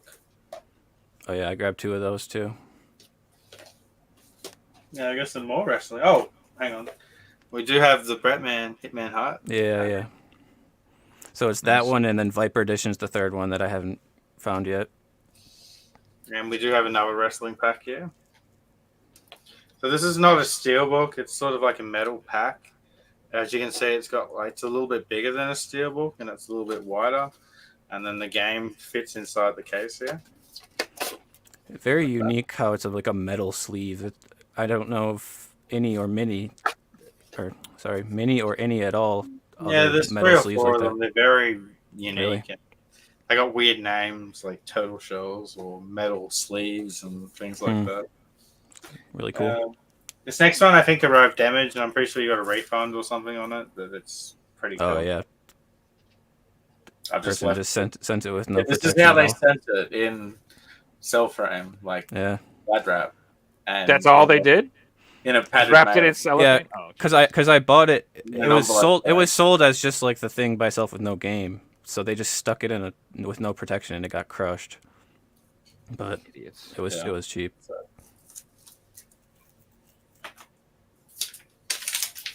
Man, what's this? This is a PS4 game. Are you okay? I know. Are you sure it's for you? I'm switching up. Oh yeah, that was just a cheap game. That game's expensive for NTSC. Nice. It's expensive here. You just must have got a copy that was priced. Yeah, I don't know. It was cheap. Nice. I forgot I got some of these PS4 ones. These were a couple months ago. Deft and Request 2, the Day 1 edition. Yeah, I was thinking about picking those games up as well. That's I need a the cool like- first edition. one. It's so expensive, though. I've been on an action game kick, just picking up a ton of like hack and slash Japanese action games. So Yeah. Yeah, There you go. Nice 02. Those are awesome. Yeah, I picked up both of those too. That's a good games.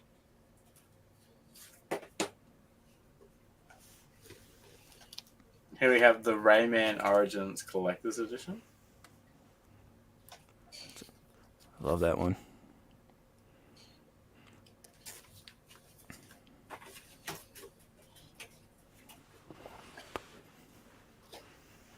Oh Lost yeah, 2 collector's edition. That's nice. That's another very rare Australian piece. Thing's huge. Nice condition on that. Yeah, really, really. That piece was expensive. This was one of the more expensive pieces, but very Sorry. hard to find that. Figsy will be sure to throw it in a bubble mailer and send it on over. That's pretty much everything you've got here, right, Kleen? I think that's it. No No other missing slipcovers. We got one more thing here. Yeah, this was my Australian Grail. I've always wanted this one. He says it. The nothing juice, else. the I see juice what you too. did. I see what you did there, Figsy. That was it. I didn't know nothing else. It's not Oh opens up. yeah, look at Really. that. That's sweet, dude. One of the most well-designed slipcovers. I love how it opens up. 1995. Is that the Not just original that, price? it's also got collector's edition on the case too, so it's a little bit That's different cool. than it says on the spine. Yeah, I'm gonna get the regular version. Yeah, this I one personally would leave this sticker on because this is like the original EB game Right. sticker, and it's got the original price tag of $119.95. That's crazy. Yeah, that slipcover is really hard to find, and it finally popped up, and it was expensive, and I was like, dude, I don't care. I've been waiting for 2 years to see this for sale. I just bought it instantly. No regrets. Yeah, I've been meaning to get that. That's like all of the PS3 racing games, except for those. Oh, really? For some reason. Nah, well, like all of the arcadey ones. Like I don't go for a lot of the sim ones and stuff. Have but you like got all the arcadey German ones. arcadey ones? No. Okay. All right. Let me put it this way. I take it back. I probably don't even have even remotely close to all of them. Okay. Crash Times. I got all the ones that Yeah, I that'd be want. the best times. Let's put it that way. The series Truck that Racer? I think are worth. That's not. No. I've got Although some that might pickups be to cool. show, but we'll get to mine later. Joe, you want to? I don't have any. I don't have any pickups. Hey, well, here's Joe, guys, and Hey. then we'll get into Kleen. Oh, I got this still. We go back. I got this. We can talk about this again. Remember? I got this last time. I still have it. That's like I haven't gotten anything since the last show. That's always the problem between the Thursday show and this. It's been 24 hours since the last time I saw you. Shit, I don't have it. I mean, I haven't got anything either. I'm just showing what's in my collection. So I do have Garfield Kart. Thank you very much. The game's excellent. Okay, so this is pickups of the last few months and a few things that are just like from my collection that are, kind of related. Mhm. So I have a lot of stuff, but forgive me. How dare you? No forgiveness. One thing I wanted to show up front that I just got in the mail last week that I thought was hilarious. I like getting Chinese games. I posted this on Discord. Mhm. The back of the game literally says it plays in English. Oh, your camera froze. What the heck's Oh, going on? did it Oh, there we go. freeze? All right, there we go. There we go. Come on, focus. It might not. I just had it. There we go. See at Oh, the there it bottom? Yeah. It literally says English with an R. Good God, dude. And it's front mission. See, it's like the Chinese one.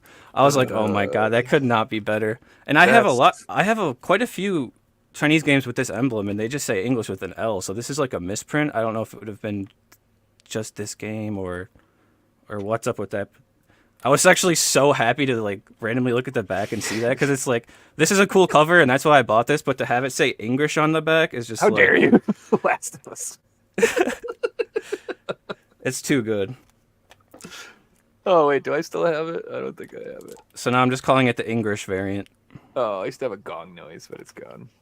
Oh well.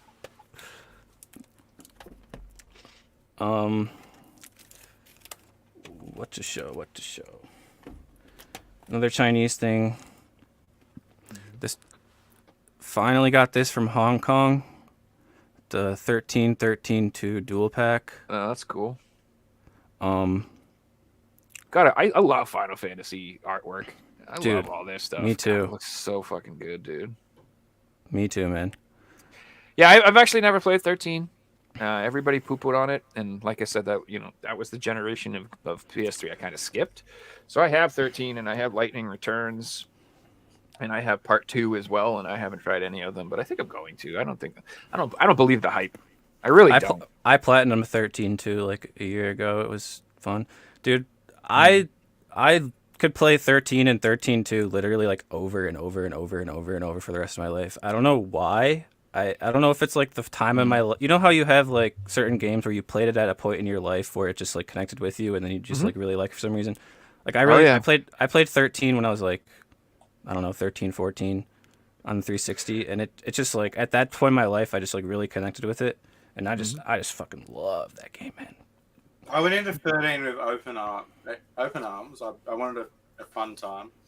I had lots of games to play at the time, so I was collecting. Yeah. I put 15 hours into it, and I just found it was a very linear story. I felt like I was just going along the same line, doing literally just going forwards. It's such a weird. Yeah, I'm like, I didn't get past that linear part, and just didn't like. It was literally like Final Fantasy 15 if it was backwards. Like the last 4 chapters of 15 are linear, and they're just like straight, and like the story's all right, but I want that freedom and have fun in an RPG, etc.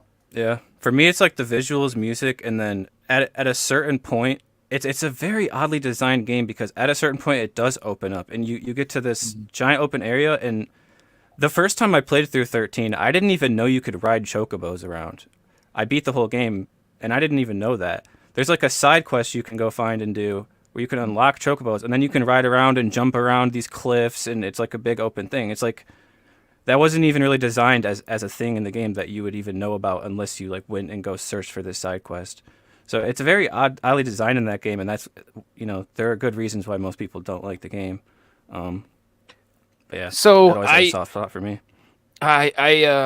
So for RPGs, it's all whether or not the characters connect with you. Like if I'm going to revisit an RPG, it's because it's the same reason I watch an old TV show. It's because I kind of miss the characters on the show, and I want to like see them again. So, for RPGs, not for like shmups, I don't care about the story, but but for that I do. And then, Big monster with 400 eyes, we meet again. I've been dreaming about you. But I also just think that the Final Fantasy fan base was just really upset from the transition from turn-based to definitely. action, and like that's just I feel like people an enormous amount of backlash. Definitely, that's other huge part of it is if people were not ready for that, and then like now people have kind of accepted more that Final Fantasy is just like switched to, it's not a turn-based game anymore, it's action games. It's different now, so I feel like the remake was the only thing that brought me around. Some people could go back with a new eyes and maybe appreciate it differently. I don't know. So I am one of those people. Like I was, I didn't like when Resident Evil 3 became an action game with Resident Evil 4. Like I was like against Resident Evil 4. I hated. I was like mad that game came out like that. And Final Fantasy, I was the same thing. I'm like, I want my old-fashioned turn-based combat. So I kind of just abandoned the franchise. Yeah. But then I played through the remake, and I had such a good time that I was like, okay, maybe these can be pretty good. And I tried 15, and I didn't really love it. But I enjoyed 12. That was neat. So I don't know. I gotta play 13. I played 15 day one, and like the first 10. I didn't resonate with the characters at all. No, I got into it, man. The first 10 hours of that like game, I was in BTS. I fucking loved it. I got into the fishing. It was one of those games where 10 chapters in, I was gonna like get the platinum for this game. Like, I was the same way. And I was actually the same way.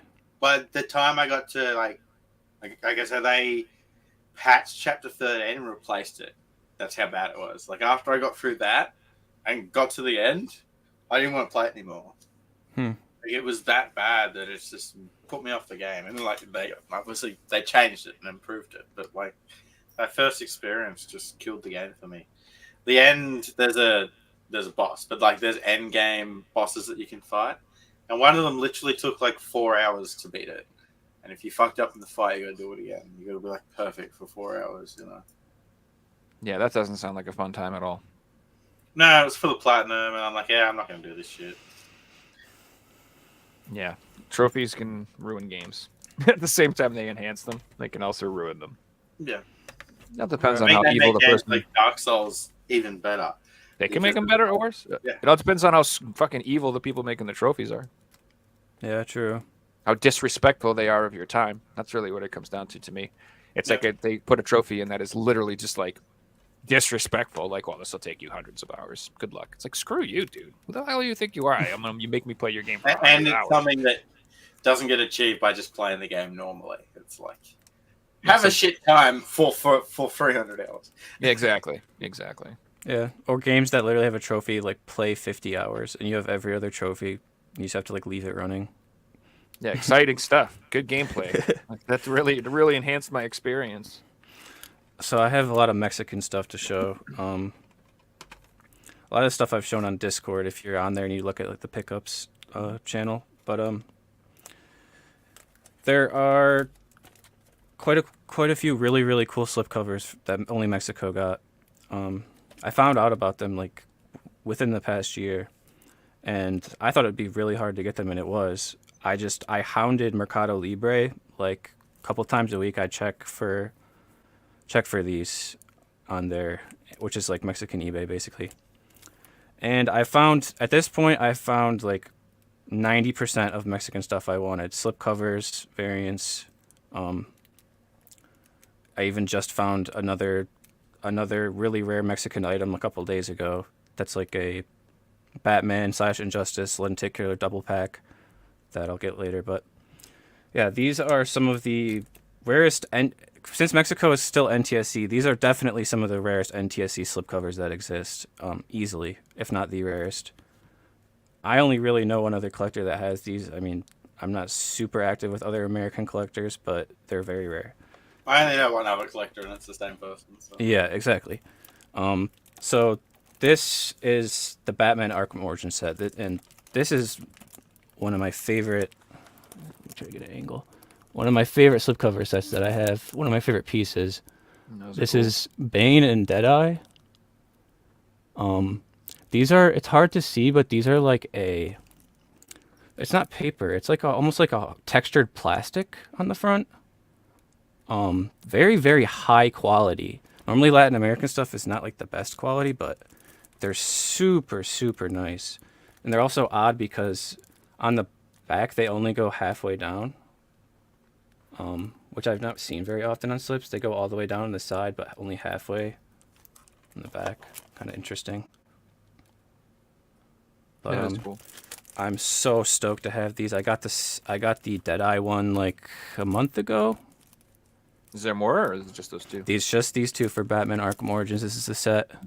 Those are nice, dude. Great game too, obviously. So Yeah. The camera doesn't freeze when we have your small screen, so we'll just. Oh, it's freezing on big. Yeah. The other one, it's a similar set where it's two games. It's Injustice. So this is there's the Flash one, and there's a Batman one. The Batman one for Injustice is basically the only Mexican thing I can't find yet. It's like the one thing I still need. And they're it's like facing the opposite way. Too. Yeah, it's kind of like a yellowish hue, and it's just Batman's on half of it. It hasn't popped up yet, but these are also really pretty looking. Nice design. And then this is another Mexican slip for Saint Seiya game. This is a Game Planet is a Mexican store. Possibly other Central American countries, but this only came out for Game Planet, and even says like GP in the back. that's cool. Really cool golden one. Yeah, that's really cool. Is it just a case, or is there a game in it? There's a game, just slipcover. Oh, okay. Oh, it's just slipcover. Okay. I don't think I've ever seen that one. I've seen those games on the show a few times, but I don't think I've seen the gold slipcover before. Yeah, this one's it's similar to the others. That's Ben showed me a few weeks ago. It's the first time I've seen it before. Yeah, that's really cool. So covers like you feel like you've seen them all, and then a new one shows up. Dude, I consider myself pretty hardcore collector, and I'm in America, and these are NTSC, and I didn't even know about these like at all. I wonder if Ricky's aware of them. I'll send him a message. Yeah, Lee is the only guy I know that had these, and he's the type of guy that doesn't like showing off his stuff. So even to get him to show me these was hard, and I was like, okay, now that I know these exist, I can find them eventually. I just have to use a lot of Google Translate and a lot of time, but a few other things, Mexican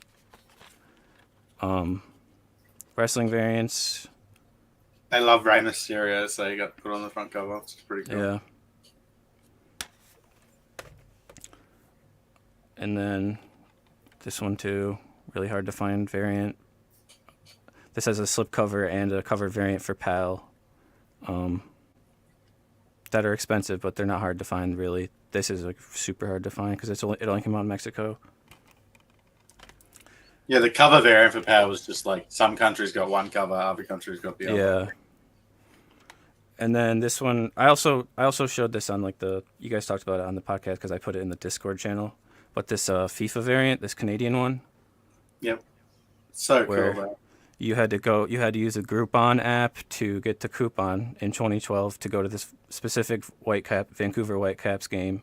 And then when you're there, you had to choose between PS3 or 360 version of this. So it's very, very, very rare that the guy I talked to who I bought this from, he had a screenshot of the Groupon deal, and he knew he's from Vancouver and he knew about it, and he said he's aware of like half a dozen that exist that he's aware awesome, of. dude. So And it would be his mates who are Whitecap supporters who are like, Yeah. "This is my team. Look at all my merchandise," and like Yeah, the PS3 games sitting there with their jersey and their tickets and all the other stuff. right. Now you got to get the 360 one too, though, just to have the set. This one, Marvel vs. Capcom 2. So this is interesting, right? You go on eBay right now, you look at this. They're all like $300, $200 at least. A couple months ago, this is minty, complete, nothing wrong with it. Has the little papers in it. They were going on auction for like $50, $60. That's how I got this. There was one seller who was listed like every couple of days he would put one of these, and they were only ever getting bid up to like 60, maybe 70.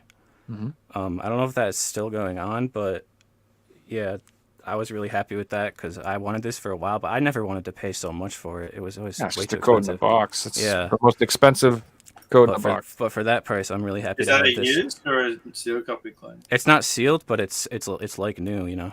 I just put it in a sleeve. Yeah, so like you can definitely understand why a sealed copy is worth that because inside it's new, even though the servers are expired, obviously. Like, Yeah. you're not going to open a sealed copy though, so it's still to a sealed collector, it's still like a brand new game. No one used the codes, no one's touched Right. it. Yeah, but Yeah, even that- on eBay, the $300 ones are most of the $300 ones Yeah, are not so collectors sealed. want that open. They don't care. Like, I mean, I'm guilty. I've got an open copy in my collection, but like Kleen, I wanted it for a long time, and I sat there on eBay looking for it. And one day, one popped up for $20, and I bought that. And Yeah. $20 for an expired code. Yeah, it's cool, but it's cool because it's Marvel vs. Capcom 2 on PS3. That's why it's cool. Yeah. I mostly just wanted the art, because I have a lot of Yeah. other Marvel vs. Capcom pieces. It's crazy.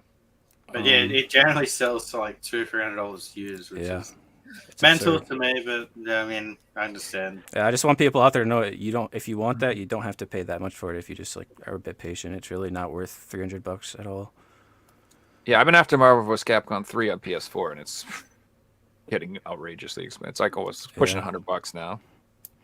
This is the Saudi Arabian cover for Lollipop. Nice. Finally got this one. It's cool. That's getting remade, right? I heard about it, but we're waiting for a lot of games to be remade after they've been announced. So I have a feeling that one will come out.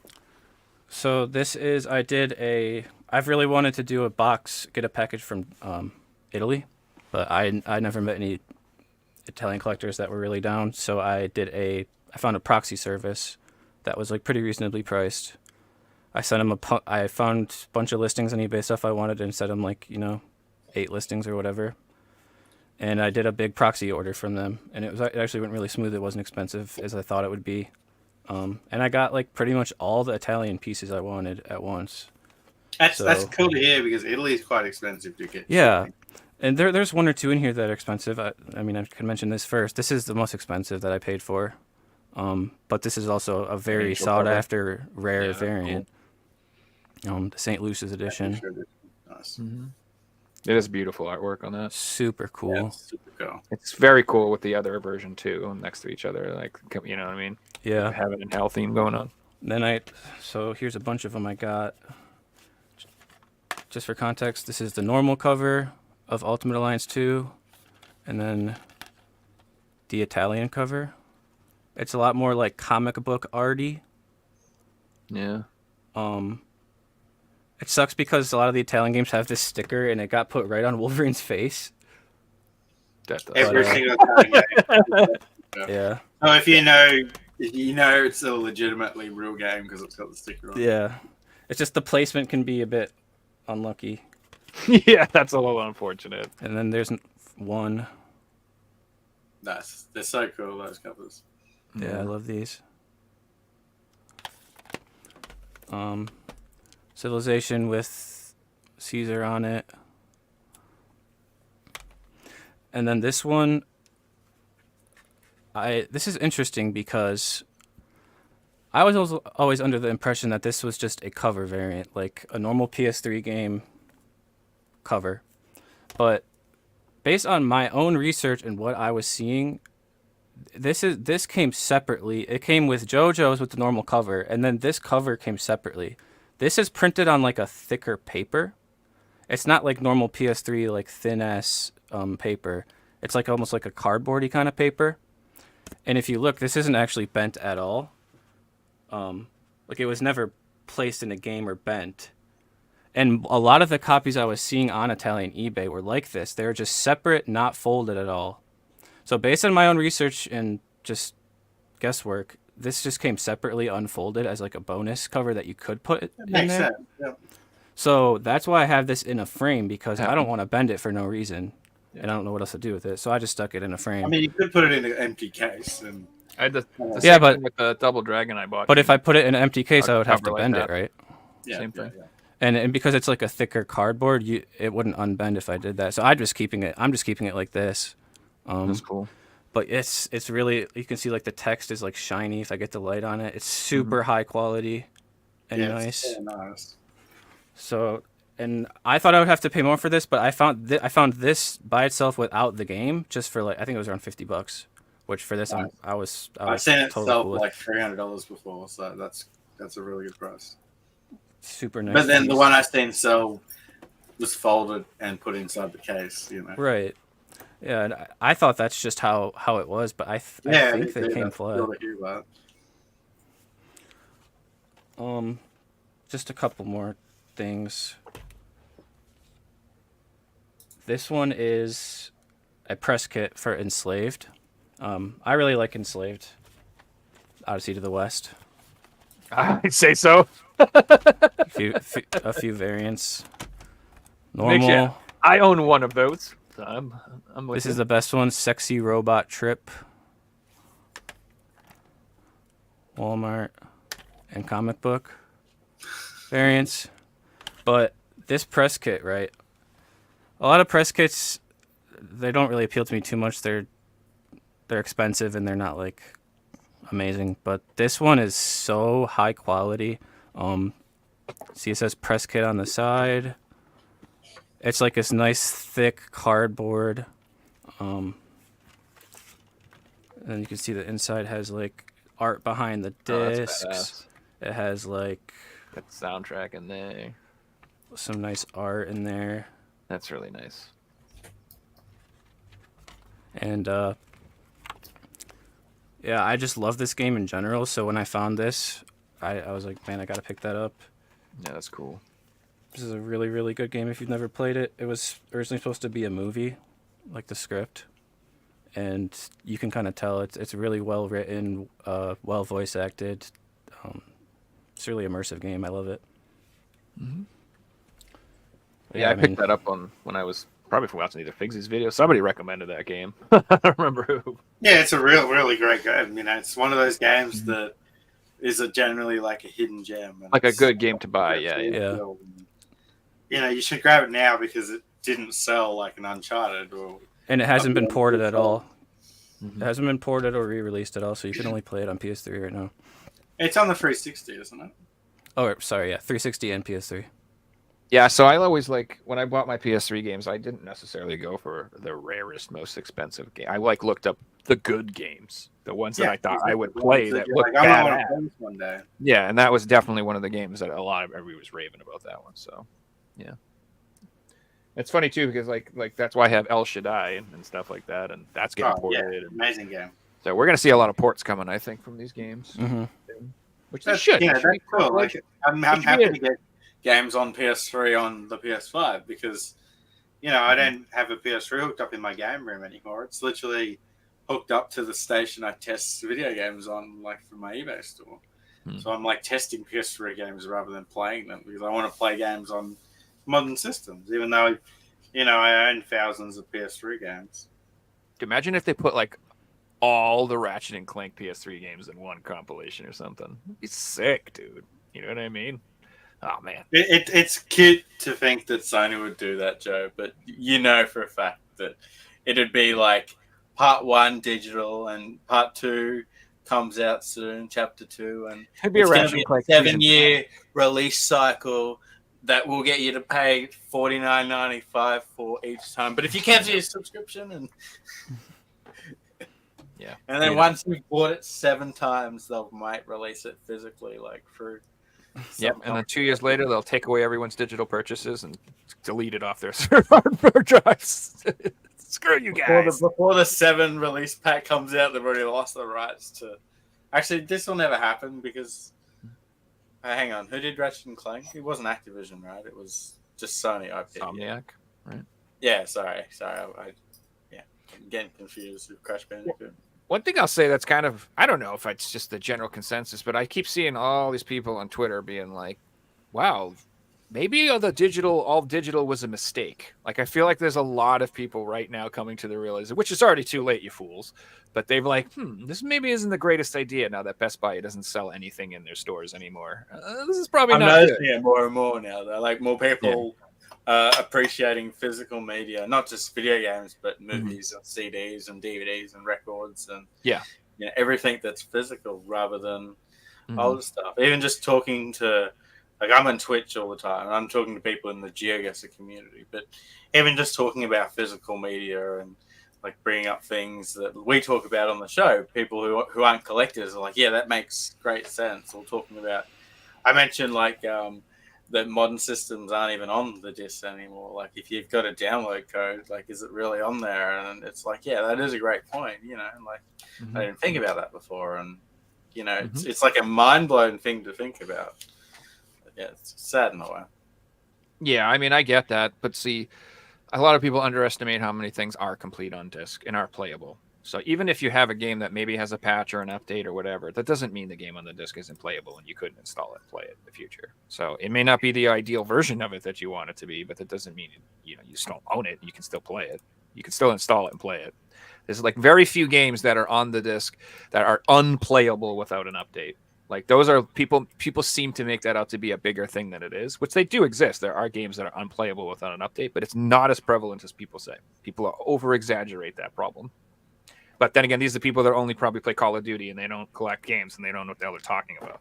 I could pull out hundreds of indie games that I could put in and install, and I don't need no update to play them. They work fine. I mean, it makes sense for something that would like fill up 1% of the disc. How many games do you play that say start without update? You can just install them and play them without the update. A lot of them work fine. They may not be the ideal version. They may not be what you want. I understand that argument, but it's not like they're just useless. You can't do anything with them. Completely waste. Like people just like over exaggerate that heavily. Like there's a Twitter account called Does It Play? Check it out. Follow them. They like literally go over thousands of games that play fine without updates. So if that's something that really matters to you, and you people who say that doom and gloomers like that, but go do some research because they play. So I don't know what everybody's giving me that crap for or saying that. It's just like a cop out. It's like, I swear to God, 90% of people have no thoughts in their head and they just repeat shit other people have said. They just don't even think about it. They just go, well, that's what I heard, so that's what I say. Well, I've got a concern with it because when I do play a game, especially if it's one I've played before, and I've played it with the updates, I don't want to play the dumbed down version or the day one version. That's a different I argument. play the version that I've played, and it's the version that has the updates and it has the patches and has the completely agree with you. And it's not the version that is sitting on the shelf. It's the one that you can buy digitally, I completely agree with you. And I'm hoping that someday, at some point, there'll be a repository for these updates. People can go and install the patches to their hardware. Like, I'm hoping that becomes a thing because Sony's not going to do it, so it's up to the community to store that type of stuff. So, all those pirates out there, yar, maybe just burn all those, upload all those updated versions, and we'll store them somewhere. And I'm hoping in the future you'll be able to download patches and stuff because, that does, there's a Fatal Frame game I bought that doesn't have English on the disc. It only plays in English if you update it. That's a problem. That'll be an issue in the future. So if I decide I want to play Fatal Frame in 10 years and it doesn't update anymore, I can't play it because it won't play. I don't speak Japanese. So I'm hoping that maybe in the future there'll be some way I can go and download a patch, throw it on a USB drive, and install it on my PS4 or something. Hopefully that we get to that point where or a new system that you can play anything on and download things from the internet that people have made. And yeah, it works for the Steam community. Like, people patch games all the time on there. So it's just, a matter of people making a system like this and not getting sued and being able to sell it to the general public. It's a little bit complicated. So one more, dude. There are patches and updates and stuff that people release to do that, and they get banned. They get pulled from the store. You're not allowed to do that, thought slave. You must comply. You will like this because we say so, and if you don't like it, you're wrong. Have you any more pickups, Kleen? Oh, criminal. Figsy's like, please change the subject. I guess I could just show one more thing. This is a little cool variant I found. So, Game of the Century edition for Saints Row 4 came out in PAL with this gold border. And the French version specifically came really shiny and holographic. Does my camera still freeze when you do that? We'll find out in a second. Yep. Yeah, so it's... I wonder why it's doing that. It's probably just, the camera is not strong enough to go with this. There's too many pixels. Oh, I might need to turn my quality down. That's fine. Yeah, Wait, let me do that. 720. Still? yeah, it's fine. All right, forget it. But yeah, anyway, this is like a holographic shiny version. Only France got that version for some reason. It's kind of interesting.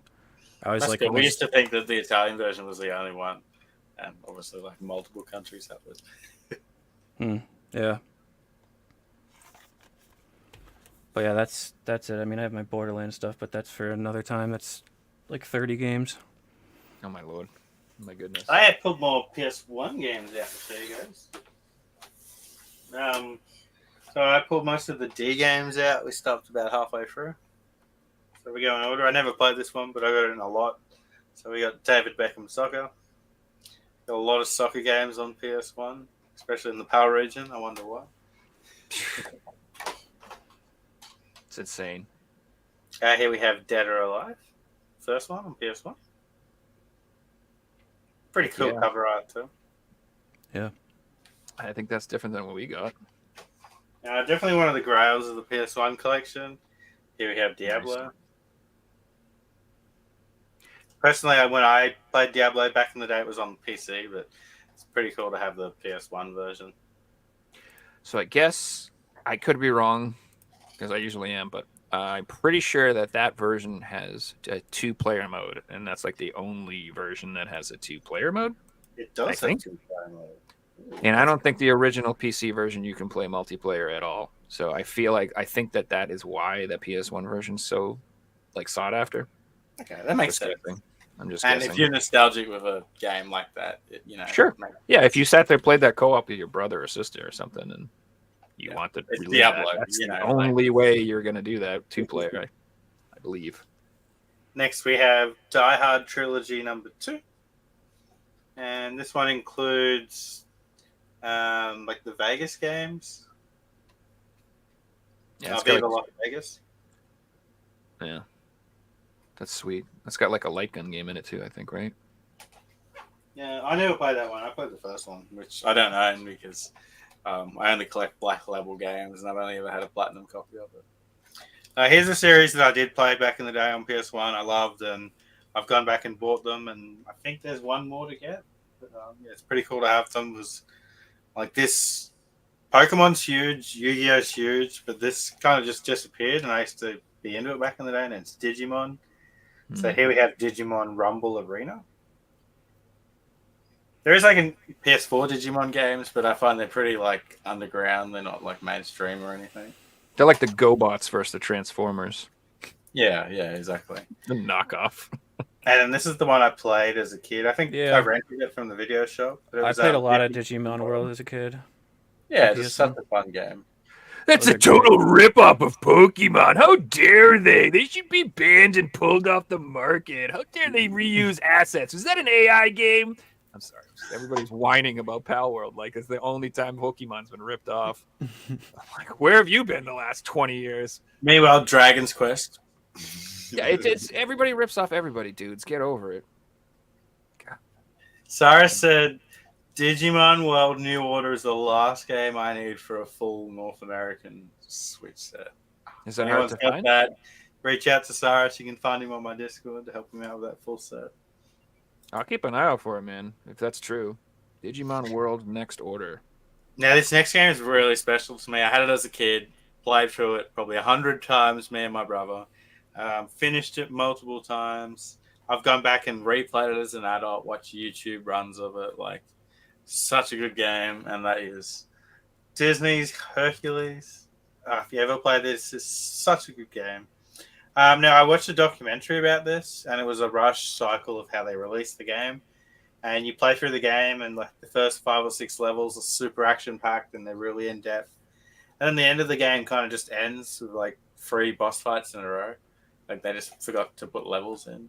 And it was because of how the game was released, and it was rushed. And unfortunately, that's how things happen in the gaming industry. But nevertheless, it's still an amazing game. I would recommend giving it a go.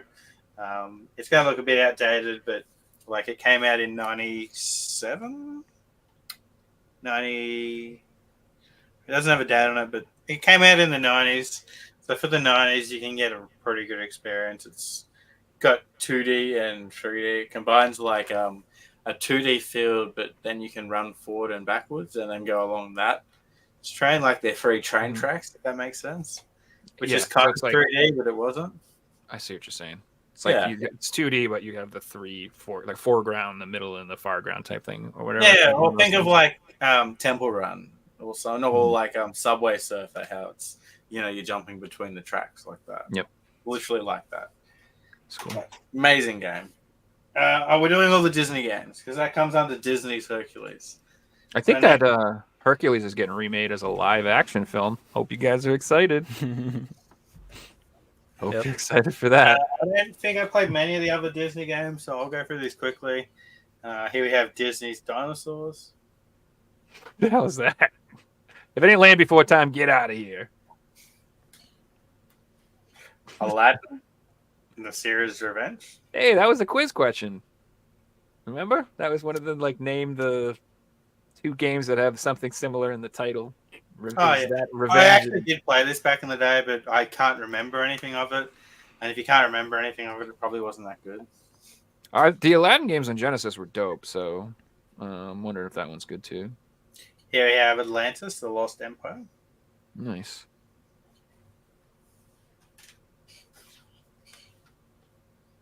Monsters Inc., Scare Island. I did remember playing this back in the day. I didn't think it was that good though. So. The Toy Story games are good. You got those? I do, but we'll get to that in a couple of months. Oh, okay. That's not under D. That's right. It's probably under T. Here's one I did play, and this is absolutely fantastic. And it is Disney's Tarzan. Oh, yeah. Loved this back in the day. Finished it, owned it, played through it plenty of times. I played that game a lot as a kid too.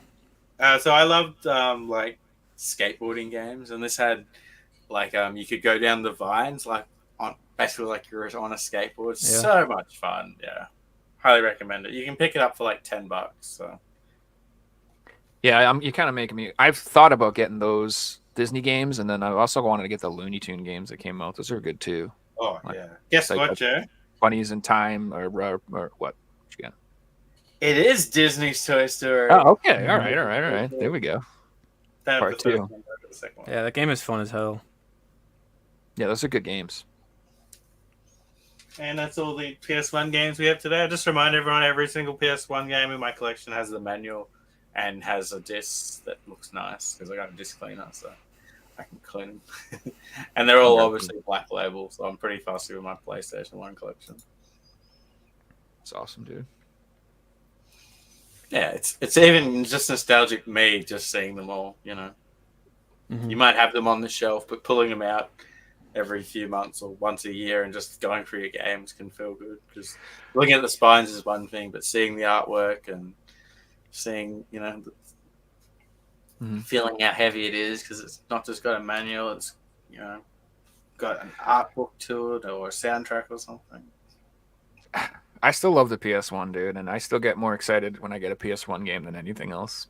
Like, I really do. Like, I don't know, there's something, especially a nice, clean copy Yeah, of a PS1 game. Like, oh, God, that feels good, dude. And it's like a JRPG or something. Oh, Yeah, and it's like, serious. It's, to me, it's like one of the only systems that even the games are old, I don't mind paying $60, $70 for a game because I'm like, I'll play it. I'll play the damn thing. I'm not just shelf collecting for the most part. And sometimes I am, but sometimes I've played the game like 20 times digitally and I just want to own a copy. That is different. But at the same time, it's like, well, perfect example. I just played through Silent Hill 1, and the emulated version of it that I had some glitch in it, and like I couldn't do this entire cutscene. Like there was a cutscene that every time I got to it, the game would freeze, and so I had to just like mash the start button to skip it, so I could get past that part of the game. But I missed that whole part of the game now, and like I can't play it on that stupid emulator. So that's why the real copy is always the way to go. As long as you keep it in condition, I can throw that in and play the whole game. No glitches, no problems, no BS.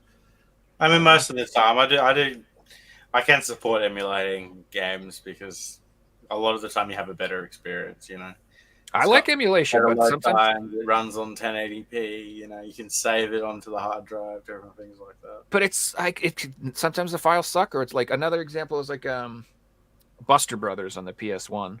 Like I can't find a ROM of it that isn't broken. Like they're always broken, or they have something wrong with it, or it's just a piece of shit. But I guess I'll just take the experiences of ROMs that I've used, and yeah, I'm playing things like Pokemon games where there's like 10,000 ROMs, and you know, it's probably the most ROMed game out there. So you're gonna find good versions of them. Yeah, I just it's annoying when you get you download a game and you play it and it's broken. You're like 3/4 of the way through it. It sucks, dude. So that's why I like having physical hardware, because at least I know I have that. At least I have the data. I can burn that copy and make my own ROM with it if I want to. Yeah. Yeah. Make disk drives to come back so we can save our physical media. Dude, I buy detachable disk drives. I'd buy like 4 of them if I were you. I'd get a whole bunch, because every PC that comes out with them is never going to have one again. And like they're just amazing. Like and dude, like I don't know, man. I can throw my Japanese games in there. I can throw my European. They all play. It's the way to go. So yeah. Well, we might call that a show, guys. Yeah. Kleen, thanks so much for coming back on, man. It's always a blast to see you and see what new PS3 goodies you've got to show us and share to the community.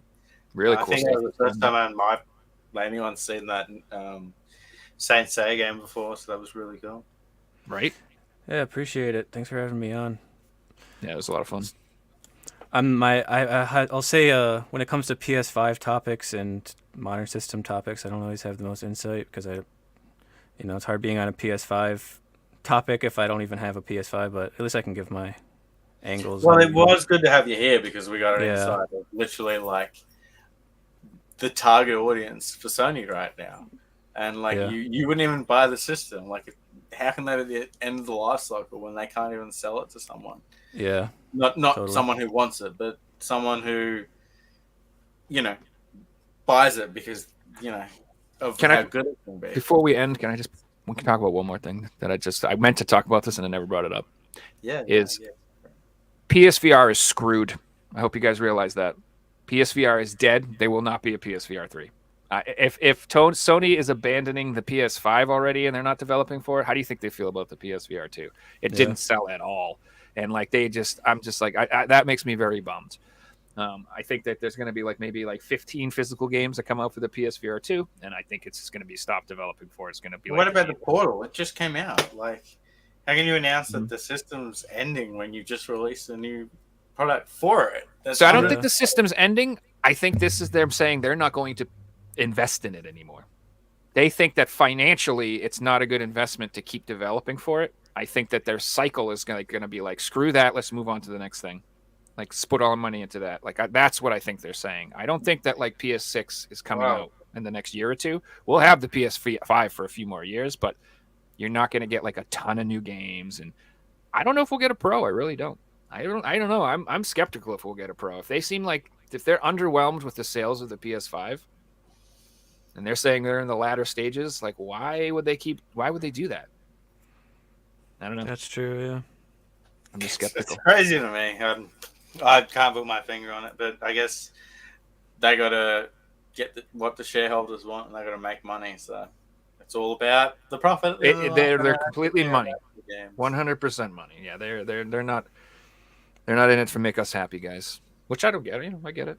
If they're in it to make us happy and to make money. Me and Joe here to make you happy with this podcast, so we can confirm that we've got almost a dozen or maybe even more shows booked in with some really awesome guests over the next 2 to 3 months. Big props to Reggie for the shout out on Instagram. Lots of really awesome collectors have reached out, and we're trying to get everyone booked in right now. I think we're booked out till like June, so if we haven't got you in, we'll get you in soon. And we've got some awesome shows coming up, so stay tuned for that. And thanks for watching, guys. We'll see you on the next show. Have a good Night, one. everybody. Thanks, guys. See ya.